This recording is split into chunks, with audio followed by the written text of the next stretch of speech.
my information. And chemistry is a subject which is opted by hardly 100 students in the mains. And out of 100, if 14 students are qualifying, this is a subject with a great success rate. And when 14 people, who 14 result we have displayed this year, that means number of people who have taken the interview are about 30, because 2.2. Typical selection ratio is 2.2. 1 person out of 2.2 people taking the interview gets selected. So 30 students have taken the UPSC personality test or interview. So you see, success rate is what? 30 people qualifying out of 100. So it is a subject with a 30% success rate. So if anyone of you have got any dilemmas or doubts about opting for science subject like chemistry, my answer is chemistry is the best optional. Not every Tom, Dick and Harry can dare to opt for chemistry. Chemistry can be opted for by only those persons who have got background in chemistry. Any humanities subject can be opted by anyone, but chemistry cannot be opted by anyone. Chemistry can be opted either you are BSc in chemistry or MSc in chemistry or engineering degree holder, means you have to have a good background of chemistry up to 12th class minimum. And typically favored subject is for BSc and MSc background. If you are BSc, then almost 80% syllabus you have already done. If you have done your masters, then you are thorough with almost 100% of the syllabus, but only you need to know how the answer has to be presented and process of making everything succinct to the point, because this 4-year course has to be done in 4 months, and then you have to compress that 4 months in 4 hours, because you normally get 4 to 5 hours before taking the mains exam. One day before is the GS paper, last paper, and then next day you have to appear for the exam. 6 o'clock you will come up to home, 10 o'clock you will go to bed, next day 6 o'clock, 7 o'clock you will go for the center. So hardly you have got 5-6 hours for revision in the real exam. So entire course has to be managed within that time. We are the only institute who are offering IAS classes for chemistry. That is also one of the things. There is no deviation. If you want to do a class, you have to come to us, and everything is okay. Whatever is required from examination point of view, we provide. So any question you want to ask? From where you have come from? What is your backgrounds? MSc chemistry. From? Okay, one more thing here you keep on telling. For chemistry, good background of mathematics is essential. Let me tell you that. I have also studied chemistry. So chemistry requires, and 60% of the syllabus I have got mastery. I never teach any topic in chemistry, but physical chemistry I know A to Z. Whatever is there in physical chemistry, because physical chemistry is nothing but extension of physics. And paper 2 is spectroscopy. Also I am, if any doubt is there, I am there to clear that doubt also, because I am also expert of the spectroscopy. I teach the same books, whatever chemistry people learn. So in that sense I can tell you, chemistry is the best optional only when your background is good. Good background means either engineering graduate. Engineering graduate means you are well familiar with integration and differentiation. Because in physical chemistry, paper 1 is 70% physical chemistry, 30% is rest, 70% is physical. And physical chemistry requires integration up to the gamma function. Like if I have to get the expectation value of radius in the hydrogen atom, r is square r 1 by r, then you require gamma function integration, 0 to infinity e raised to power minus x, x raised to power n. So if your background of mathematics is not good, then this is going to be little difficult. You have to work out on the basics of maths, integration, only integration and differentiation, nothing more than that. We don't require vector calculus or something, but integration and differentiation you must know.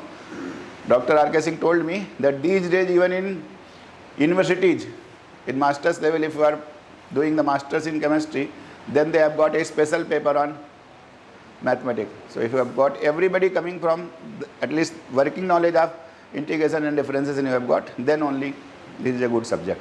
That is the only prerequisite. Everything else can be learnt and taught. Okay, so where have you done your MSc from? From Maharashtra. Marvish College, Mumbai University, Kalina. Yes. Okay, good. And BSc? Same. Same, the physics, chemistry, maths. No, BSc with what? Botany, zoo and chemistry. Then have you studied this integration differentiation? So you have to just practice that thing. Before that, take the help of someone and learn integration and differentiation, because first chapter you may not realize, because atomic structure is simple. But as you will move over to the thermodynamics and chemical kinetics and your this quantum chemistry, then your background of integration and differentiation will be required, and without that you will not be able to do that. So that you will be the same thing people from UP universities face. Yes. Sir, Suraj Kumar Yadav. I have done my BTech in chemical engineering from IIT. Good, best, no problem. Very good. BTech means BTech from anywhere. That means you are having good background of mathematics. That is prerequisite. Only integration and differences and you are familiar. So chemistry is a good option for you. Sir, Pinky Kumari graduated in BSc Chemistry Honours from Delhi University. Delhi University, you have been taught physical chemistry, right? Yes, sir. So integration differences are not a math problem. Yes. Because they are like Maharashtra University and UP University, they have got some problem. They do not teach. They have not taken the elective, because most of the universities these days offer elective courses on the mathematics part. You? Anjali masters किया है कहाँ से? Purvanchal university Jaunpur से। अच्छा, तो master BSc किस में किया था? Zoology botany chemistry. हाँ, अच्छा, फिजिक्स केमिस्ट्री मैथ से किया था। उसके बाद MSc जो कर लिया, फिर बढ़िया, फिर कोई प्रॉब्लम नहीं। फिजिक्स केमिस्ट्री मैथ से अगर BSc किया है तो बहुत बढ़िया है, देन केमिस्ट्री इज गुड, कोई फाइट नहीं। BSc from physical science, BSc physical science from DU and MSc chemistry from DU. अच्छा, BSc फिजिकल साइंस तो मैथमेटिक्स का बैकग्राउंड तो है ही है ना, ठीक है आपके लिए। Sir, I am done BTech in civil engineering. The board. कहाँ से? Sir, UP. अच्छा, यूपी से। बीटेक किस सिविल, मतलब तो ये तो सब पढ़ा ही हुआ है ना। इंटीग्रेशन डिफरेंशिएशन तो इंजीनियरिंग वाले को आता है, इंजीनियर वाले के लिए बहुत अच्छा है। पुलकित गर्ग थे हमारे स्टूडेंट थे, IIT से सिविल इंजीनियरिंग करा था, 32 रैंक लाए थे, वे यूपी कैडर में IAS हैं पुलकित गर्ग।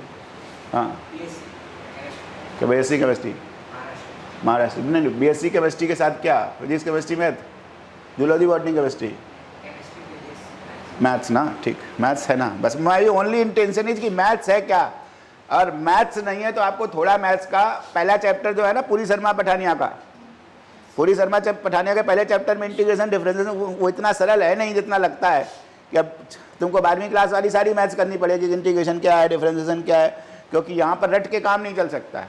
रट के MSc का एग्जाम पास हो जाता है, BSc का एग्जाम पास हो जाता है, लेकिन IAS के एग्जाम के लिए आपको आना ही चाहिए, क्योंकि वो R² नहीं 1/r नहीं पूछेगा, कहेगा एक्सपेक्टेशन वैल्यू निकालो, हाइड्रोजन एटम का ग्राउंड स्टेट का वेव फंक्शन दे रखा है मैंने आपको, R की निकालो, कभी कह देगा R² की निकालो, कभी कह देगा 1/r की निकालोगे, तो आपको इंटीग्रेशन का फार्मूला नहीं आता तो आप कर नहीं पाओगे, ठीक है। तो आपको तो कोई सिर्फ अभी थोड़ी वर्कआउट करना पड़ेगा आपको, ठीक है। हाँ, कुछ पूछना है? हाँ,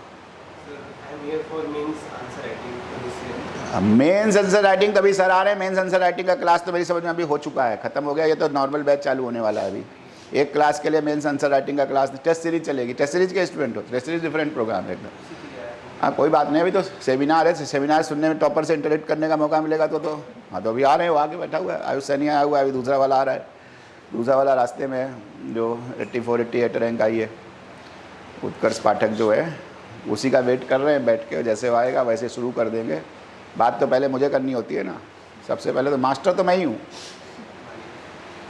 कोई अल्टीमेट कोई प्रॉब्लम है तो मेरे पास ही आएगा सोल्यूशन, समझ रहे हैं। और तुमको मैंने एक्सपर्टीज़ तो बता दी कि कुछ भी पूछ लो मुझसे तुम, जब किसी टीचर फीचर को भी डाउट होगा तो मुझसे ही पूछेगा वो। थर्मोडायनामिक्स का एक्सपर्ट मैं हूँ, क्वांटम केमिस्ट्री का एक्सपर्ट मैं हूँ, क्वांटम मैकेनिक्स का एक्सपर्ट हूँ, तो क्वांटम केमिस्ट्री की क्या बात है, क्वांटम मैकेनिक्स का ही तो एप्लीकेशन है। आपका परिचय? अरे ढंग से बोलो यार, तो इतना IAS बनने के लिए आए हो तो आंखों में IAS जैसे करिश्मा भी तो होना चाहिए ना, बताओ। दिल्ली यूनिवर्सिटी ना, कोई बैकग्राउंड की कोई प्रॉब्लम नहीं है, ठीक है। फिजिकल किया हुआ है सारा, इंटीग्रेशन डिफरेंस सब किया हुआ है ना। आपका? अच्छा, university of Delhi, so good, BSc background is good. आपका? अच्छा, तो सब 3-4 तो दिल्ली यूनिवर्सिटी के ही हैं यहाँ पर, ड्यू का सर भी ड्यू के ही है। सर जो है किरोड़ीमल कॉलेज से बीएससी हैं, किरोड़ीमल कॉलेज से एमएससी हैं, आईआईटी दिल्ली से एमटेक हैं। हाँ अच्छा, किरोड़ीमल कॉलेज के तो केमिकल सोसाइटी के पैट्रन वैट्रन भी अब चंदा भी देते हैं हर बार। हाँ प्रेसिडेंट रहे हुए हैं, वो भी रहे हुए हैं। तुम हो? हाँ वो रहे हुए हैं, वो तो मुझे मालूम है। अच्छा तुम भी रहे हुए हो, तो कितना अच्छा है, बहुत ही खुशी का। अभी आएंगे, अभी इंट्रोड्यूस कराऊंगा। तो दिल्ली यूनिवर्सिटी से एमएससी हैं और खुद आईएएस का एग्ज़ाम दिए हुए हैं। आईआईटी दिल्ली से एमटेक हैं, पीएचडी हैं आईआईटी दिल्ली से केमिकल इंजीनियरिंग में। ये उनका बैकग्राउंड है। 2 बार आईएएस का एग्ज़ाम दे के 2001 या 2003 में फ्री हो गए थे। 2007 से हमारे साथ पढ़ा रहे हैं, 2007 से non stop. He has been teaching with dais only. So कम से कम 200 सिलेक्शन तो होगा ही होगा, कम से कम बता रहा हूँ आपको मैं, not less than that, with the chemistry optional. So आपको जितने भी अभी chemistry organized, chemistry as an organized class सिर्फ हम लोग ही रन करते हैं और कोई कहीं भारत में रन ही नहीं होता है केमिस्ट्री की क्लास।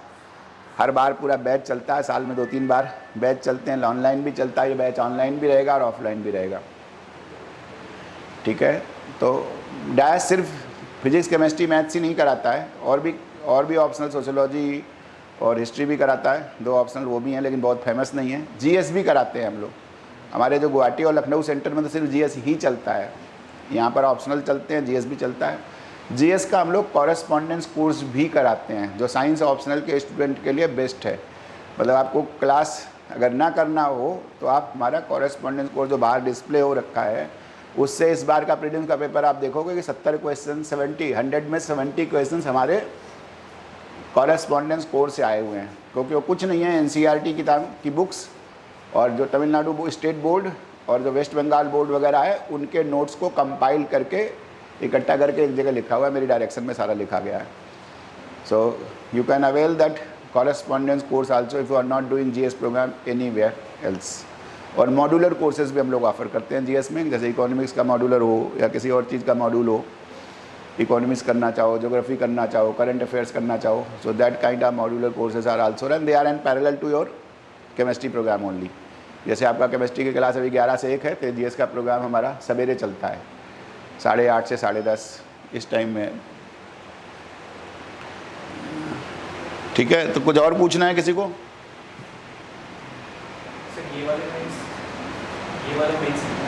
ये वाला मेंस लिखना तो आप टेस्ट सीरीज में एडमिशन लो, क्लासरूम से तो कोई मदद होगी नहीं मेरी समझ में।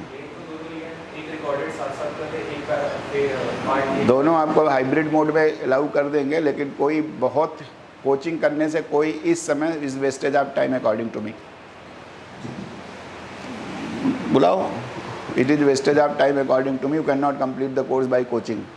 Focus on self study and take the test series.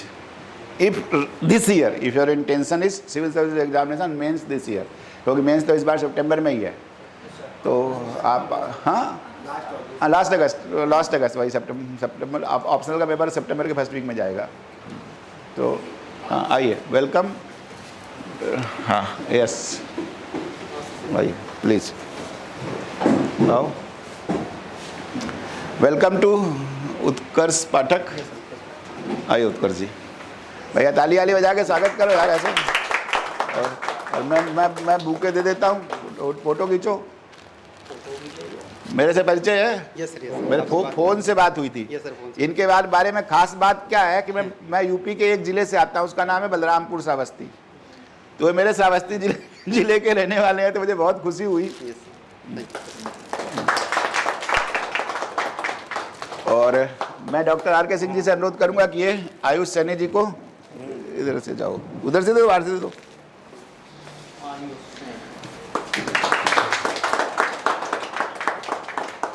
हाँ अब आप लोग बैठो, तीनों लोग बैठ जाओ। तीनों लोग बैठे हैं। हाँ तीनों बैठ जाओ, मैं जमा जाऊंगा पहले। हाँ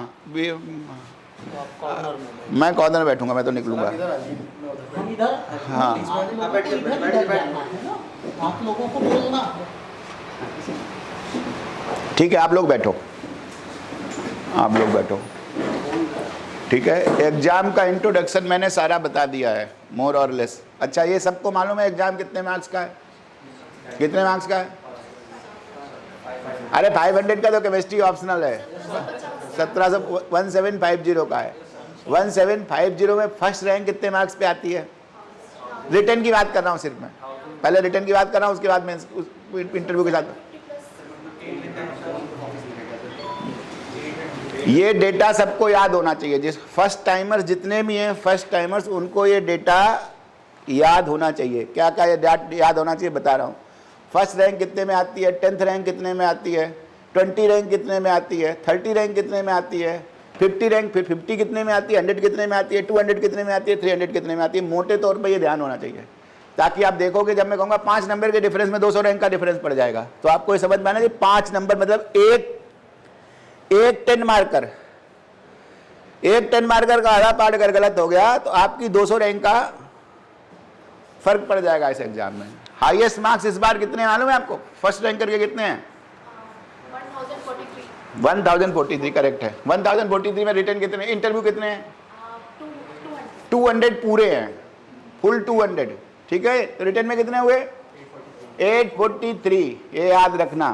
फर्स्ट रैंकर के कितने मार्क्स हैं? 843। अब ये मत समझना कि उसका पेपर 843 लायक ही था। और ऑप्शनल में कितने थे मालूम है? मैं बता दूंगा, नहीं याद है तो बताओ ऑप्शनल में कितने थे उसके? 273। कितने मार्क्स है? सिर्फ 273 थे। और केमिस्ट्री में मिनिमम मार्क्स ऑलमोस्ट 273। हाईएस्ट तो 300 क्रॉस कर गया होगा। हमारे फिजिक्स में हाईएस्ट मार्क्स 318 है, केमिस्ट्री में 273 को कोई बहुत हाई मार्क्स नहीं गिना जाता है। आपको बड़ी बात बताऊं, केमिस्ट्री में हाई मार्क्स का मतलब है 320, 315। केमिस्ट्री में 300 क्रॉस होता है, बाकी सब्जेक्ट में 300 फर्स्ट रैंक करके भी नहीं आते, इसलिए केमिस्ट्री बहुत अच्छा सब्जेक्ट है। अगर नहीं आए हैं तो आने की फाइट करी जा सकती है, मतलब आपका आंसर कुछ ना कुछ लैकिंग है, जो एग्जामिनेशन की एक्सपेक्टेशन है उससे लैकिंग है, क्योंकि सब्जेक्ट में मार्क्स आता है। सब्जेक्ट में हाईएस्ट तो 330 तक आता है, 330 का 334 तक, 334 तक हाईएस्ट आता है केमिस्ट्री ऑप्शन में, 338 भी आया है, ठीक है। लेकिन ह्यूमैनिटीज के सब्जेक्ट में बहुत रेयर होता है आना। केमिस्ट्री में ऑलमोस्ट रूटीन अफेयर है कि 300 से ऊपर तो 5-10 लोगों को हर साल आता है। यहाँ 275 की बहुत फाइट नहीं है।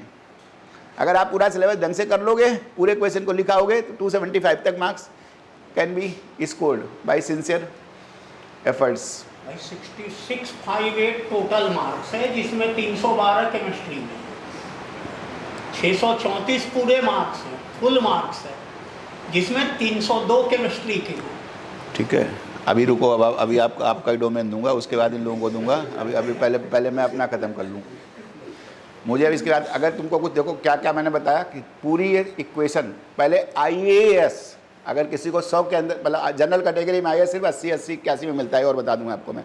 जनरल कैटेगरी में अगर आपको 80 से नीचे की रैंक है तो आपको IAS नहीं मिलेगा, और 80 के अंदर रैंक लाने के लिए अंगूठे का नियम है, मूर्ख वाला, गधे वाला नियम क्या है कि इंटरव्यू में 190 क्रॉस होने चाहिए। 190 से नीचे वाला IAS और इंडियन फॉरेन सर्विस में नहीं सिलेक्ट होता है। तो इंटरव्यू में एवरेज मार्क्स बता रहा हूँ 180 प्लस चाहिए टॉप 100 की रैंक के लिए। और यूपीएससी का मार्किंग प्रोसेस इस तरीके से है कि अगर आपको इंटरव्यू में 180 से कम आ रहा है तो you do not deserve to be in all India service. ना तो आपको IAS मिलेगा ना आपको IFS मिलेगा। बहुत घीस मेहनत करके IPS तक पहुंच पाओगे। तो टॉप रैंक के लिए तो इंटरव्यू में आपका 190 चाहिए, ठीक है। और last cut off 90 rank 80 rank का कितना कट ऑफ है, किसी को याद है? अगर 80 रैंक है, ऑल इंडिया रैंक 80, तो उसका इंटरव्यू के बाद का टोटल मार्क कितना है? 1015 होगा। 1015 में चलिए एवरेज 175 का देता, 175 घटाओ, रिटर्न में कितना आना चाहिए? अगर किसी को IAS बनना है, तो बहुत सारे ऐसे कहते हैं मुझे टॉप करना है, मुझे IAS बनना है, तो IAS बनने की इक्वेशन पहले दिन समझ लो कि IAS बनना है, मतलब जनरल कैटेगरी के अगर हो तो 80 के अंदर रैंक लानी है, और OBC के हो तो 300 के अंदर रैंक लानी है, SC के हो तो 600 के अंदर रैंक लानी है, ST के हो तो 650 के अंदर रैंक लानी है। उनके कट ऑफ याद कर लो और रिटर्न का फिट कर लो कि इंटरव्यू में 175 एवरेज चाहिए, इससे नीचे में रेयर स्टाफ रेयर होता है कि आपको IAS का कैडर मिलेगा। तो रिटर्न का मार्क्स 830 के आसपास चाहिए आपको। 830 के आसपास अगर रिटर्न का मार्क्स है तो 100% you are going to be IAS, IPS, IFS में कहीं ना कहीं आपका सिलेक्शन हो जाएगा, अगर आपका 130 डिजायरेबल स्कोर है। उस 130 में 300 को एम करो, केमिस्ट्री में 300 आए, बाकी फिर भी आपको 530 मार्क्स GS के पेपर्स में और essay में लाना है। इसका मतलब है कि this examination requires holistic personality, holistic marksheet, not that by 300 in chemistry is one of the best marks, outstanding marks, A grade के मार्क्स हैं 300 केमिस्ट्री में। इसके बाद भी कितने लाने हैं तुमको? 530। तो अगर तुम्हारा जीएस खराब है और ऐसे खराब है तो कभी ये एग्जाम पास नहीं होगा। थंब रूल के तौर पे कह के मैं बात को खत्म करने जा रहा हूं। कोई ये सोच ले कि मैंने इसलिए केमिस्ट्री लिया है कि मुझे लिखना नहीं आता, या मेरी राइटिंग एटीट्यूड अच्छा नहीं है, या मुझे ये नहीं आता, और भाई आप यूपीएससी का स्टेप ही नहीं हो। यूपीएससी स्टेप के लिए you have to be good at writing. That is why most of the time I say very simply this is the exam of board toppers. अगर बोर्ड में टॉप करे हुए हो 12वीं क्लास में तो एग्जाम सबसे स्मूथ बिट है, क्योंकि बोर्ड का टॉपर वही होता है। आईआईटी जेई में हो जाएगा, कंप्यूटर साइंस पढ़ाएगा आईआईटी बॉम्बे में जाके, लेकिन बोर्ड का टॉपर वही होता है जिसका फिजिक्स अच्छा है, जिसका केमिस्ट्री अच्छा है, मैथ्स अच्छा है, होने के साथ साथ लैंग्वेज भी बहुत अच्छा है, उसका हिंदी भी अच्छा है, उसका इंग्लिश भी अच्छा है। तो अच्छे इंग्लिश का एग्जाम है। Your language has to be good, neat and clean, well balance. Board का एग्जाम वही टॉप करता है जिसका अच्छा होता है। अगर ये एटीट्यूड और नहीं है तो कोई बड़ी बात नहीं है। जब आपने इतनी पढ़ाई लिखाई कर ली है, केमिस्ट्री पढ़ लिया है, तो हैंड राइटिंग भी इंप्रूव करने की कोशिश करो। जितना लिखोगे उतनी अच्छी हैंड राइटिंग बनेगी। आंसर लिखना सीखो। सो एफर्ट बहुत करना पड़ेगा। 8 से 10 घंटे की इंटरनल एनर्जी की ज़रूरत पड़ती है। इसमें मैं अपनी भाषा में कहता हूँ कि इंटरनल एनर्जी जो है, हर सिस्टम की इंटरनल एनर्जी होती है। This examination requires 1800 hours of intrinsic energy. 1800 hours अगर आप 1 साल में करोगे तो 5 घंटे रोज पढ़ना पड़ेगा। 10 घंटे पढ़ोगे तो 6 महीने में हो जाएगा पूरी तरह तैयारी। Whole preparation can be done within that time. Okay, so I will not take much time, you have been waiting for long time. मेरा सबका इंट्रोडक्शन हो गया। 4-5 दिल्ली यूनिवर्सिटी के हैं इसमें, एक आईआईटी से, गुवाहाटी से बीटेक करके आए हैं। ये टेस्ट सीरीज के लिए आए हैं खास तौर पे, बाकी सब एमएससी पास हैं। ये बेटी हैं, ये महाराष्ट्र से आई हैं। इनको थोड़ी फाइट है क्योंकि इनका मैथ्स का बैकग्राउंड नहीं है। बाकी सबका बैकग्राउंड बहुत अच्छा है, बाकी सबसे फिजिकल केमिस्ट्री बढ़िया से चलेगी। सो अब दो एक्सपर्ट्स बने सामने। इस साल के टॉपर केमिस्ट्री ऑप्शनल के साथ हाईएस्ट रैंक 84 रैंक है, 88 रैंक उत्कर्ष पाठक जी हैं। और अब पहले मैं तो डायस डॉक्टर आर के सिंह जी को दूंगा, आपका पूरा परिचय मैंने करा दिया है। अब आप केमिस्ट्री के बारे में सिर्फ बताइए, फिर उत्कर्ष जी और आयुष जी दोनों के साथ, दोनों को मैं रिक्वेस्ट करूंगा कि 15-15 मिनट में अपना, पहले तो अपना करियर जर्नी कैसे सेमिनार चलेगा कि अपने बारे में बता दें। जैसे मैं श्रावस्ती जिले से आए हैं, बलरामपुर जिले से, फिर कहाँ से बीएससी किया, एमएससी किया और कैसे किया वो बैकग्राउंड, ताकि आप लोग कनेक्ट करें। आयुष जी अपने बारे में बता देंगे 10-15 मिनट में जर्नी। फिर आप लोग अपने क्वेश्चन 15-15 मिनट में, क्योंकि उनको जाना भी है, दोनों को जाना है, सो उसको 15-15 मिनट्स में आप दोनों के साथ क्वेश्चन एंड आंसर सेशन होगा। Whatever the questions you have got, you can ask. That is the use of the seminar. और डॉक्टर साहब बैठेंगे पूरी देख रेख करने के लिए, और उसके बाद मैं आखिरी में आऊँगा। आखिरी में फिर आऊँगा कुछ पूछने के लिए। कोई मास्टर होता है ना, मास्टर ऑफ द सेरेमनी, कि आखिरी में कोई चीज़ रह जाए कभी बेसी भूल चूक लेनी देनी मेरी। हाँ, बैक प्लेयर समझ लीजिए, ठीक है।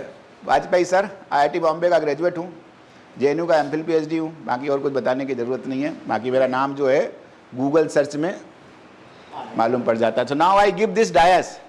ये डायस का मतलब क्या है और बता दूं। डायस हमने बनाया था Delhi institute of administrative services जो है। डायस का मतलब प्लेटफॉर्म। डायस का मीनिंग क्या होता है एग्जैक्टली इंग्लिश में? Platform. Platform for academic exchange. कि मोनोलॉग ना हो, क्योंकि टीचरों को क्या है, मोनोलॉग करने की, बोलने की आदत है। 2 घंटे 4 घंटे 6 घंटे सर से पढ़वा लो, 6 घंटे सर बोल सकते हैं। अब जैसे ये सेलेक्ट हो गए हैं तो इनको भी बोलने की अभी से आदत पड़ रही है। रोज दिन में कम से कम 20-20 25-25 बैठकों को बोलना है। तो फायदा क्या होगा, और तुमको भी अगर उसी लेवल में बनना है तो जो स्किल्स इधर हैं वो स्किल्स आपको इम्बाइब करनी है अपने अंदर। ये नहीं है कि सबके पास होती है, धीरे धीरे कल्टीवेट करनी पड़ती है। You have to be also like that, कि जितना एफर्ट इन लोगों ने किया है उतना एफर्ट आप करोगे तभी इधर आओगे। बहुत डिफरेंस होता है। इंट्रिंसिक एनर्जी है, उसको जागृत करना होता है। Thank you, thanks a lot doctor साहब। No dais is to you.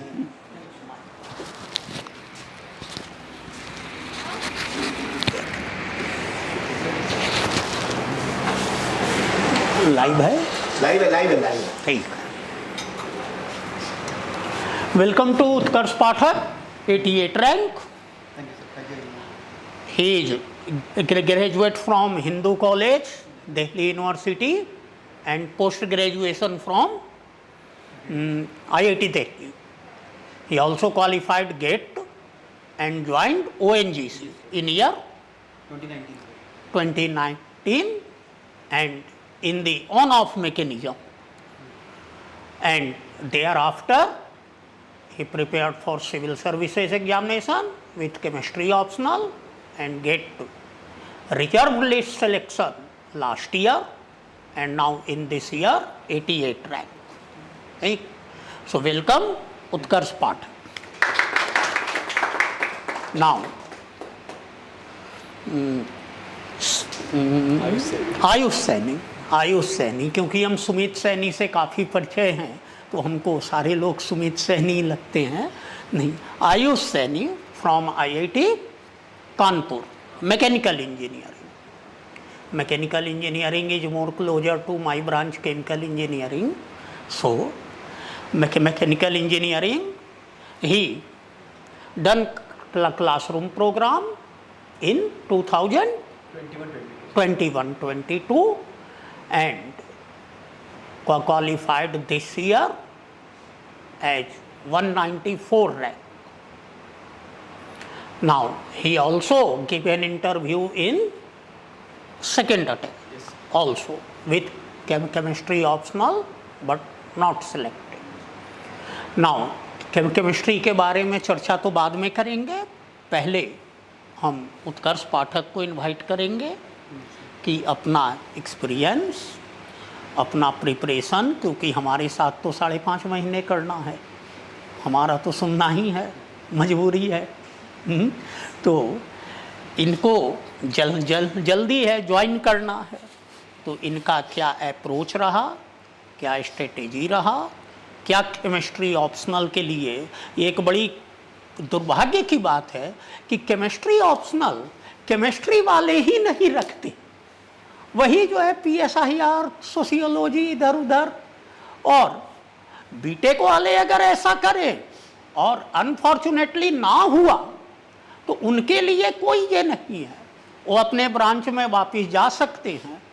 But chemistry वाले अगर कोई और ऑप्शनल से तैयारी कर रहे हैं, और सिलेक्शन तो होना चाहिए बट पॉपुलेशन के कारण लिमिटेशन है, कंपटीशन टफ होने का एक कारण है कि पॉपुलेशन बहुत ज़्यादा है, 6 लाख जहां अपीयर हो रहे हैं 1200 पोस्ट के लिए मैक्सिमम, वो प्रोसेस ऑफ सिलेक्शन नहीं है, वो प्रोसेस ऑफ रिजेक्शन है कि बाकियों को रिजेक्ट कैसे करें।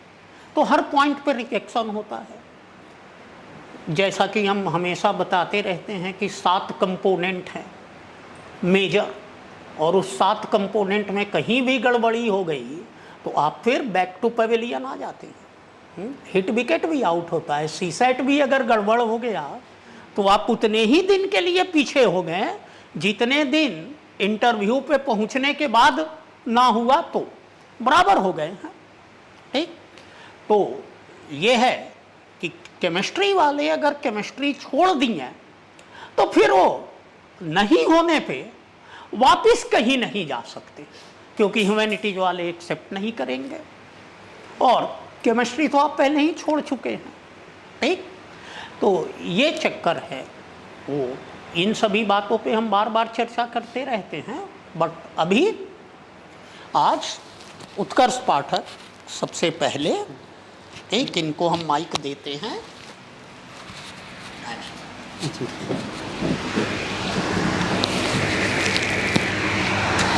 हेलो एवरीवन, अभी जैसा कि सर ने बताया, ठीक है, मेरा नाम उत्कर्ष पाठक है और इस ईयर मेरी 88 रैंक आई है। इससे पहले लास्ट ईयर जो है मेरा रिजर्व लिस्ट पे सिलेक्शन हुआ था और ओवरऑल मेरा ये 3rd अटेम्प्ट था। तो अगर सर ने बोला कि केमिस्ट्री की जो है पर्टिकुलरली मुझे केमिस्ट्री के बारे में बात करनी है, तो लास्ट ईयर भी मैंने मेंस लिखा था, केमिस्ट्री से ऑप्शनल रहा है मेरा, और इस बार भी अगर दोनों के बीच में क्या मेजर डिफरेंस था last year chemistry optional mains में और इस ईयर, तो लास्ट ईयर मेरे केमिस्ट्री में 268 मार्क्स थे और इस बार 291 मार्क्स हैं मेरे केमिस्ट्री ऑप्शनल में। जो मेजर डिफरेंस था कि लास्ट ईयर जो है गाइडेंस की कमी थी, मैंने पूरी प्रिपरेशन सेल्फ की थी। जैसा कि सर ने बताया कि पता नहीं होता है कि केमिस्ट्री में एवेन्यूज़ क्या हैं, किस तरह से आप क्या तैयारी करनी चाहिए, किस तरह से, तो वो एक मेजर जो है लास्ट ईयर एक डेफिसिट था। तो इस बार मैं सर के पास आया, मुझे अपनी फ्रेंड्स के थ्रू पता चला कि सिंह सर हैं और केमिस्ट्री में एक प्रॉपर गाइडेंस आपको मिल सकती है। तो इस बार मैंने मेंस के ड्यूरेशन में प्रैक्टिस की है, काफ़ी ज़्यादा क्वेश्चंस की प्रैक्टिस की। सर जो टेस्ट सीरीज सर की है वो मैंने फॉलो की है डिलीजेंटली, और रिवीज़न किया है मल्टीपल टाइम्स। जो भी टेस्ट सीरीज में क्वेश्चन थे सर ने मुझे नोट्स प्रोवाइड किए, तो वो उन सब का मैंने रिवीज़न किया, अच्छे से प्रैक्टिस की है, PYQ किए हुए हैं, तो उससे डेफिनेटली मार्क्स इंप्रूव हुए हैं। अब मैं बोलना चाहूँगा कि मैंने तो केवल सर से नोट्स लिए, उनको फॉलो किया और टेस्ट सीरीज़ की, लेकिन जो क्लासरूम प्रोग्राम का जो भी पार्ट है सर का, वो डेफिनेटली बहुत अच्छा कर सकता है। लेकिन साथ ही साथ ये भी ज़रूरी है कि आप जो है बाकी GS के सब्जेक्ट के साथ अपनी अप्रोच को बैलेंस रखें। आपको GS में भी, जैसा कि अभी वाजपेयी सर ने बोला, कि वहाँ पे भी आपको अच्छा स्कोर करना है। साथ ही साथ केमिस्ट्री में नो डाउट आपको 300 का टारगेट रखना ही रखना है, और सर की हेल्प से आप उसको अचीव कर सकते हैं।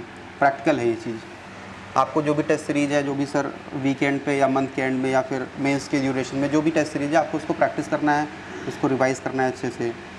अब मैं और भी बात करूँ तो मैंने BSc केमिस्ट्री ऑनर्स किया हुआ है हिंदू कॉलेज दिल्ली यूनिवर्सिटी से। फिर उसके बाद मैंने IIT दिल्ली से मास्टर्स किया, जो कि 2019 में मेरा कंप्लीट हुआ।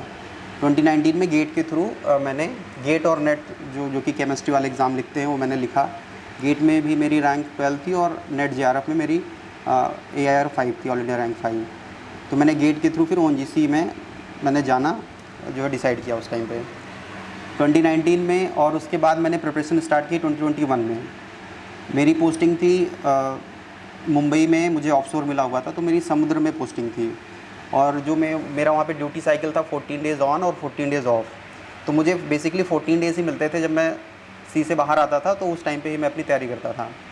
तो इससे मैं बताना चाहता हूँ कि अगर आप करना चाहें तो कैसी भी परिस्थिति में कोई भी सिचुएशन आप कर सकते हैं। तो 2021 में मैंने प्रिपरेशन स्टार्ट की। पहला जो मेरा अटैम्प्ट था उसमें मेरा प्रीलिम्स नहीं हुआ था। सेकेंड अटैम्प्ट में मैं इंटरव्यू तो गया और रिजर्व लिस्ट में मेरा सिलेक्शन हुआ था, और फिर अभी लास्ट अटैम्प्ट में 88 रैंक है। तो मैंने ये रियलाइज़ किया कि जो मेरी केमिस्ट्री की प्रिपरेशन रही है वो जिस तरह से होनी चाहिए वो कहीं ना कहीं नहीं रहा, क्योंकि प्रॉपर गाइडेंस नहीं थी। मैंने ये सोचा कि भाई जब मेरा मेंस का जो ड्यूरेशन आएगा 3 मंथ का, तो मैं उसी टाइम पे करूँगा और अच्छा स्कोर कर लूँगा। तो उसकी वजह से बहुत ज़्यादा लॉस हुआ जो है सेकेंड टाइम में। फिर जो है एक मेरी फ्रेंड थी, वो सर को जानती थी, उसने बोला कि आप सर के पास जाइए।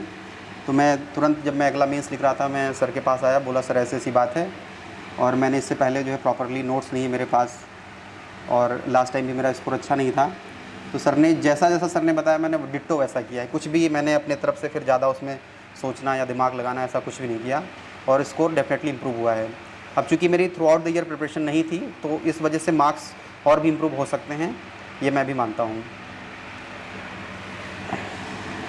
और क्या, चूँकि मैं जैसे बताया आपको कि मैं ऑफशोर में था 2019 से, मैंने फरवरी में रिज़ाइन किया है ONGC से। तो मैंने 5 साल तक जो है समुद्र में रहते हुए तैयारी की है। 14 डेज़ में सी में रहता था और 14 डेज़ सी से बाहर रहता था। केमिस्ट्री वालों को आइडिया होगा शायद, मुझे लगता है ONGC के बारे में, या फिर आप बीटेक है ना, आप टेक्निकल बैकग्राउंड से, वो उसमें भी जाते हैं लोग ONGC में। तो वहाँ पे 14 डेज़ का जो टाइम रहता था उसमें 2-3-4 घंटे निकलते थे, और फिर उसके बाद जो 14 डेज़ में जब बाहर आता था तो जितना मैक्सिमम दे सकता हूँ मैं 10 घंटे 11 घंटे। प्रैक्टिकल कभी कभी लगता है कि नहीं हो सकते हैं 10 आवर्स, लेकिन मेरे पास मोटिवेशन थी, क्योंकि मैं सी में कुछ नहीं होता नहीं था मुझसे, तैयारी नहीं होती थी। वहाँ पे आपको न्यूज़पेपर अवेलेबल नहीं होता है, ठीक है। आपको 12 आवर्स की ड्यूटी पीरियड होती है, मॉर्निंग 8 टू इवनिंग 8। उसके बाद आप 8 बजे के बाद ही कुछ भी कर सकते हैं वहाँ पे। तो इस वजह से मैं बाहर जब आता था तो मैं फिर अपना जितना मैक्सिमम दे सकता हूँ उतना देता था मैं। तो मैं ये कहना चाहूँगा, आप लोग अगर डेली एक बेसिक जो है मिनिमम आवर्स दे सकते हैं। अभी आप तो क्लासेस होंगी तो मैनेज करना थोड़ा सा डिफ़िकल्ट होता है स्टार्टिंग में, लेकिन अगर आप 6 to 8 आवर्स भी अगर एक बेसिक इतना देते हैं शुरुआत से, तो बहुत आसानी से मैनेज कर सकते हैं। इम्पॉर्टेंट क्या है कि कंसिस्टेंसी। आप कुछ दिन तक, हम शुरुआत में 15-20 दिन या 1 मंथ तक तो हम देते हैं टाइम। उसके बाद क्या होता है कि फिर सिलेबस, क्लासेस, इतना उसका हम ओवरवेल्म हो जाते हैं उन सारी चीज़ों से कि फिर हम मैनेज नहीं कर पाते हैं। तो कंसिस्टेंसी और डिसिप्लिन बहुत ज़्यादा इंपॉर्टेंट है। जैसे कि मैंने अपना भी बताया कि मैं 2021 से तैयारी स्टार्ट की है और मैं सी में था, उसके बावजूद भी मैं करता रहा। और कई बार मुझे लगता था कि रिज़ल्ट नहीं मिलेगा, क्योंकि ये आपको सर्टेनिटी नहीं मिलती है, लेकिन आप करते रहेंगे तो at the end you will definitely get the result, जो कि मुझे मिला है। 2 बार मेरा सिलेक्शन हुआ, लास्ट ईयर रिजर्व लिस्ट में, और इस बार मेरा 88 रैंक आई है। कुछ आप पूछना चाहें तो पूछ सकते हैं। मैं तो आपको केमिस्ट्री का बेसिक आइडिया दिया है। केमिस्ट्री में तो सर की जो गाइडेंस है वो मोर देन इनफ है। सर के नोट्स भी, कोई भी मुझे लगता है कि एक्स्ट्रा बुक्स भी केमिस्ट्री में करने की ज़रूरत नहीं है। अगर आप सर के नोट्स को अच्छे से फॉलो करते हैं, डाउट है आप वहीं पे क्लियर कर सकते हैं। और जो भी सर टेस्ट सीरीज प्रोवाइड करते हैं उसके क्वेश्चंस डिट्टो जो है रिपीट होते हैं। मैंने इस बार जो मेंस की टेस्ट सीरीज़ की, कई सारे क्वेश्चन मुझे डायरेक्टली जो है फाइनल जो है मेंस में मुझे मिले एग्ज़ाम में। तो केमिस्ट्री के लिए तो इतना मुझे लगता है मोर देन इनफ है। सर की गाइडेंस को, सर के नोट्स को, और जो भी सर आपको टेस्ट सीरीज़ कराते हैं उसको आप फॉलो करिए। बाकी इम्पॉर्टेंट है कि जीएस के साथ आप इसको बैलेंस करके चलें केमिस्ट्री को, क्योंकि ऑप्शनल कोई भी लेंगे आप, केमिस्ट्री या ह्यूमैनिटीज़ का भी लेंगे तो आपको सिलेबस बहुत ज़्यादा होता है तो आप ओवरवेल्म हो जाएंगे उस चीज़ को लेकर। लेकिन आपको प्रिपरेशन को बैलेंस रखना है। अगर आप 12 आवर्स डेडिकेट कर रहे हैं तो 6 आवर्स ऑप्शनल को, तो 6 आवर्स आपको जीएस को रखने हैं। टेक्निकल या साइंस बैकग्राउंड वालों के लिए थोड़ा सा जीएस में ज़्यादा प्रॉब्लम होती है in comparison to chemistry. GS की पॉलिटी है, सर ने बोला एथिक्स का सब्जेक्ट है, एसए का सब्जेक्ट है, इसमें राइटिंग स्किल चाहिए, तो प्रैक्टिस से साथ आती है। मेरी भी, जैसे मैंने केमिस्ट्री मेरा भी बैकग्राउंड रहा है तो मुझे भी राइटिंग स्किल का मुझे इतना अच्छे से पता नहीं था। मैं भी पहला एसए लिखा है मैंने, या पहला मैंने अपना एथिक्स का जब अपीयर किया मैंने पहला मॉक लिखा तो मेरे बहुत कम मार्क्स आए थे। ठीक है, लेकिन आप उसको विद टाइम आप इम्प्रूव कर सकते हैं प्रॉपर गाइडेंस के साथ या प्रैक्टिस के साथ। तो बैलेंस करके आपको केमिस्ट्री और जीएस को चलना है। केमिस्ट्री के लिए नो डाउट जो भी सर की गाइडेंस आप उसको फॉलो करिए, और जीएस के लिए भी आप जो है अगर आप डाइस से ही जुड़े हुए हैं तो यहाँ पे जो भी गाइडेंस मिलती है उसको आप फॉलो करिए। और यही मैं बोलूँगा कि बैलेंस करके प्रिपरेशन को चलना है केमिस्ट्री और जीएस को, क्योंकि दोनों ही डिसाइड करेंगे कि आप मेरिट लिस्ट में हैं या नहीं, प्लस आपकी रैंक को भी वही डिसाइड करते हैं। और दूसरा है कि कंसिस्टेंसी और डिसिप्लिन, यही मुझे लगता है कि सक्सेस मंत्र है इस एग्ज़ाम का। तो इन दो बातों पे आप ध्यान करिए। कुछ पूछना चाहें तो पूछ सकते हैं।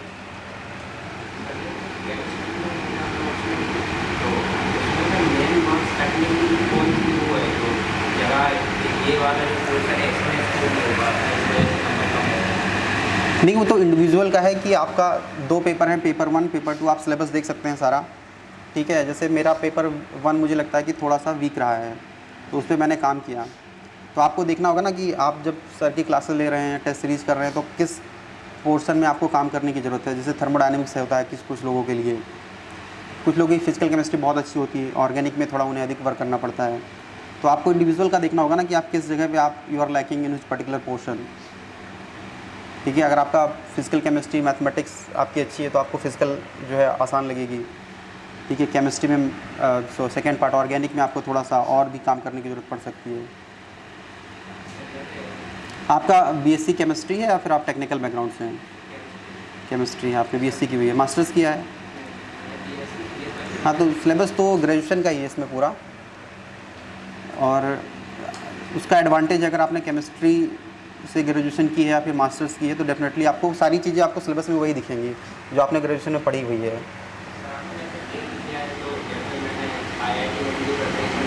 क्या क्या?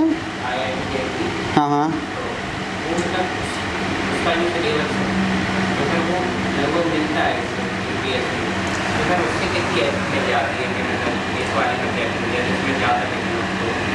अगर आपने केमिस्ट्री के किसी भी जो केमिस्ट्री के एग्ज़ाम है, जैसे कि जैम है, नेट है या फिर गेट है, तो उससे जो फ़ायदा मिलता है कि आपके कॉन्सेप्ट थोड़े से क्लियर होते हैं। लेकिन यहाँ पे अप्रोच डिफरेंट है। वहाँ पे आपके सारे ये होते हैं मल्टीपल चॉइस क्वेश्चंस होते हैं, यहाँ पे आपको जो है सब्जेक्टिव क्वेश्चंस हैं, तो अप्रोच बहुत डिफरेंट होती है।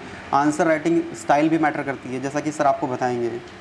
ठीक है, आपको केवल जो है फाइनल जो है, जैसे फिजिकल केमिस्ट्री का कोई न्यूमेरिकल है तो आपको केवल जो है सोल्यूशन उसका नहीं लेके आना है, जैसे कि हम अपनी ग्रेजुएशन के ड्यू के एग्ज़ाम में करते हैं कि आपको न्यूमेरिकल है तो आप सॉल्व करके उसको केवल उसका जो भी सोल्यूशन है वो आप ले आइए। यहाँ पे आपको अप्रोच राइटिंग स्टाइल भी मैटर करती है कि आपको इंट्रोडक्शन भी लिखना है बेसिक।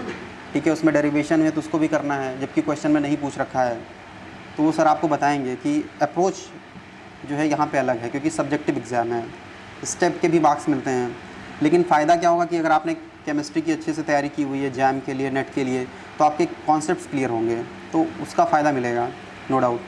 आपका केमिस्ट्री बैकग्राउंड है तो उसका भी डेफिनेटली आपको फ़ायदा मिलेगा। आपने क्लास में आपको फैकल्टी ने वो चीज़ें पढ़ा रखी होंगी, टीचर्स ने, आप उस चीज़ को रिपीट होते हुए देखेंगे, लेकिन थोड़ा सा वो मे बी एडवांस रहेगा और अप्रोच डिफरेंट रहेगी, तो आपको फ़ायदा मिलेगा। सर, आप तो आपका माइंडसेट क्या है, मतलब कैसे क्वेश्चन सॉल्व करना है? केमिस्ट्री में फाइनल जो मेंस का रहता है, देखिए मुझे लग रहा है कि कोई बहुत ज़्यादा डिफरेंट माइंडसेट नहीं था। जिस माइंडसेट के साथ मैंने मॉक दिए हुए थे तो मुझे वैसा ही एक वही माइंडसेट मुझे I was feeling that particular mindset and setup, क्योंकि मैंने 10 या 12 तरह के मॉक्स होते हैं तो मैंने किए थे। तो आप वहाँ पे जाएंगे तो आपको लगेगा कि you are just writing another mock. तो वो चीज़ होती है आप अगर प्रैक्टिस करते हैं। अगर प्रैक्टिस आप नहीं करके जा रहे हैं तो आप बहुत ज़्यादा पेपर को देख के, ठीक है, जैसे पेपर कभी कभी बहुत ज़्यादा लेंदी आता है, सिलेक्शन ऑफ क्वेश्चंस, उस सारी चीज़ों को लेके आप बहुत ज़्यादा कंफ्यूज हो सकते हैं।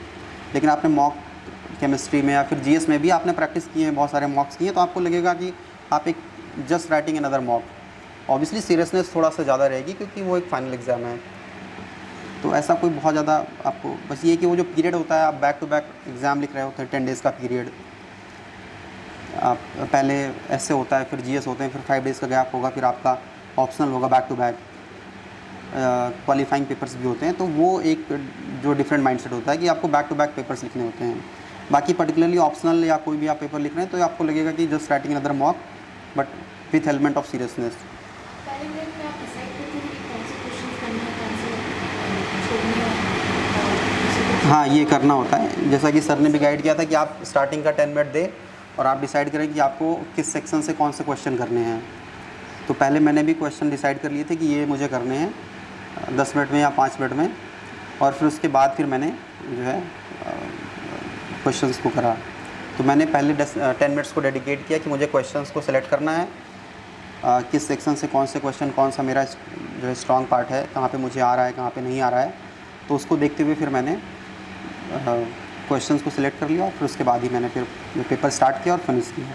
टाइम मैनेजमेंट बहुत इंपॉर्टेंट है, जो कि आप डेफिनेटली मॉक से ही सीखेंगे। आप टेस्ट सीरीज करेंगे तो उससे आपको आइडिया लगेगा, क्योंकि इस बार भी बोलते हैं जैसे पेपर थोड़ा सा केमिस्ट्री का लेंदी पेपर था, छोटे क्वेश्चन थे बट नंबर ऑफ़ क्वेश्चंस व मोर। तो इस वजह से पेपर मैनेज करना, लेकिन वो सारी प्रैक्टिस के साथ आपको चीज़ें आती हैं। वो केमिस्ट्री के साथ भी है, जीएस के साथ भी है। एथिक्स का पेपर है, वो भी बिट लेंदी पेपर, तो क्या सिम ऑप्शनल भी है, आपको लेंदी लगेगा और आपने प्रैक्टिस नहीं की है। जैसे जब मैंने पहला अपना मेंस लिखा है केमिस्ट्री के साथ, तो वो मैंने सेल्फ प्रिपरेशन थी, कोई भी सर की गाइडेंस नहीं थी, कोई भी मॉक, कोई भी पीवाईक्यू, कुछ भी नहीं किया था। तो मैं आपको बता सकता हूँ कि कितना फ़र्क पड़ता है गाइडेंस का और जो है टेस्ट सीरीज़ करने का। मैं पेपर नहीं फिनिश कर पाया था जब मैंने पहला मॉक लिखा था, ये पहला मेंस दिया था। तो मैं सेल्फ प्रिपरेशन के साथ गया था, मैंने 3 मंथ के ड्यूरेशन में पढ़ाई की और पीवाईक्यू भी नहीं किए थे, और वहाँ पे जाके मैंने पेपर देखा। तो क्वेश्चंस का जो सिलेक्शन होना चाहिए वो मुझे लगता है वो भी प्रॉपर नहीं था। जहाँ पे आई वाज लैकिंग, मैंने वो क्वेश्चंस को सिलेक्ट कर लिया। ठीक है, मैनेज नहीं कर पाया मैं, कहाँ पे कम टाइम देना है किस क्वेश्चन में। जो मुझे आ रहा था बस उसको मैं लिख रहा था, जो नहीं आ रहा उसको मैं ऐसे ओके।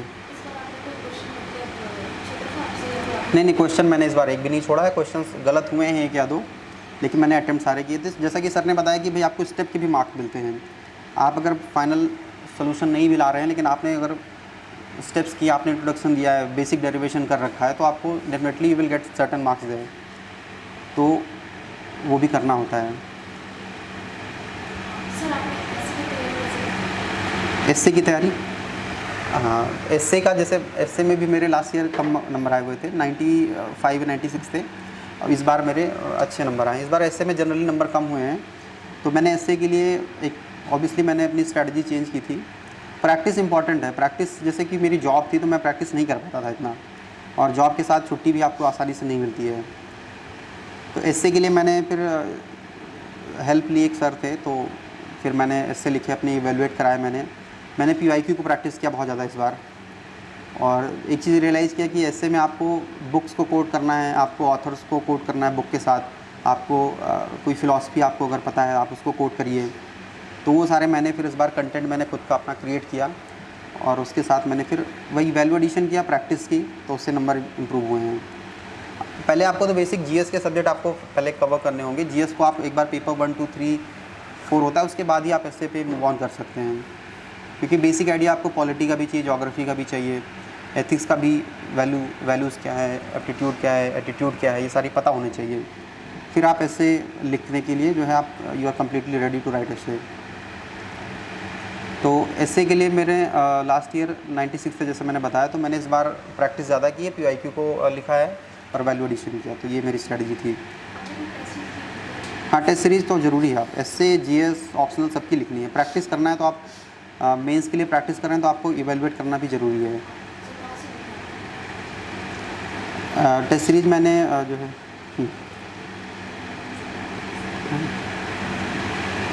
टेस्ट आपको लेने होंगे ना, आपको कोई ना कोई तो उसको इवेलुएट करेगा, फीडबैक देगा, फिर आप इम्प्रूव करेंगे उस पर। प्रीलिम्स के लिए आप खुद की टेस्ट सीरीज मार्केट से परचेज़ करके उसको आप सॉल्व कर सकते हैं, लेकिन मेंस के लिए इंपॉर्टेंट है कि आपको कोई पर्टिकुलरली कोई गाइड करे। जैसे केमिस्ट्री के लिए है, ठीक है, आप देखेंगे सर की टेस्ट सीरीज लेंगे तो सर का जो फीडबैक आता है बहुत अच्छा होता है, आप उसको फॉलो करेंगे तो आपके मार्क्स इंप्रूव होने वाले हैं।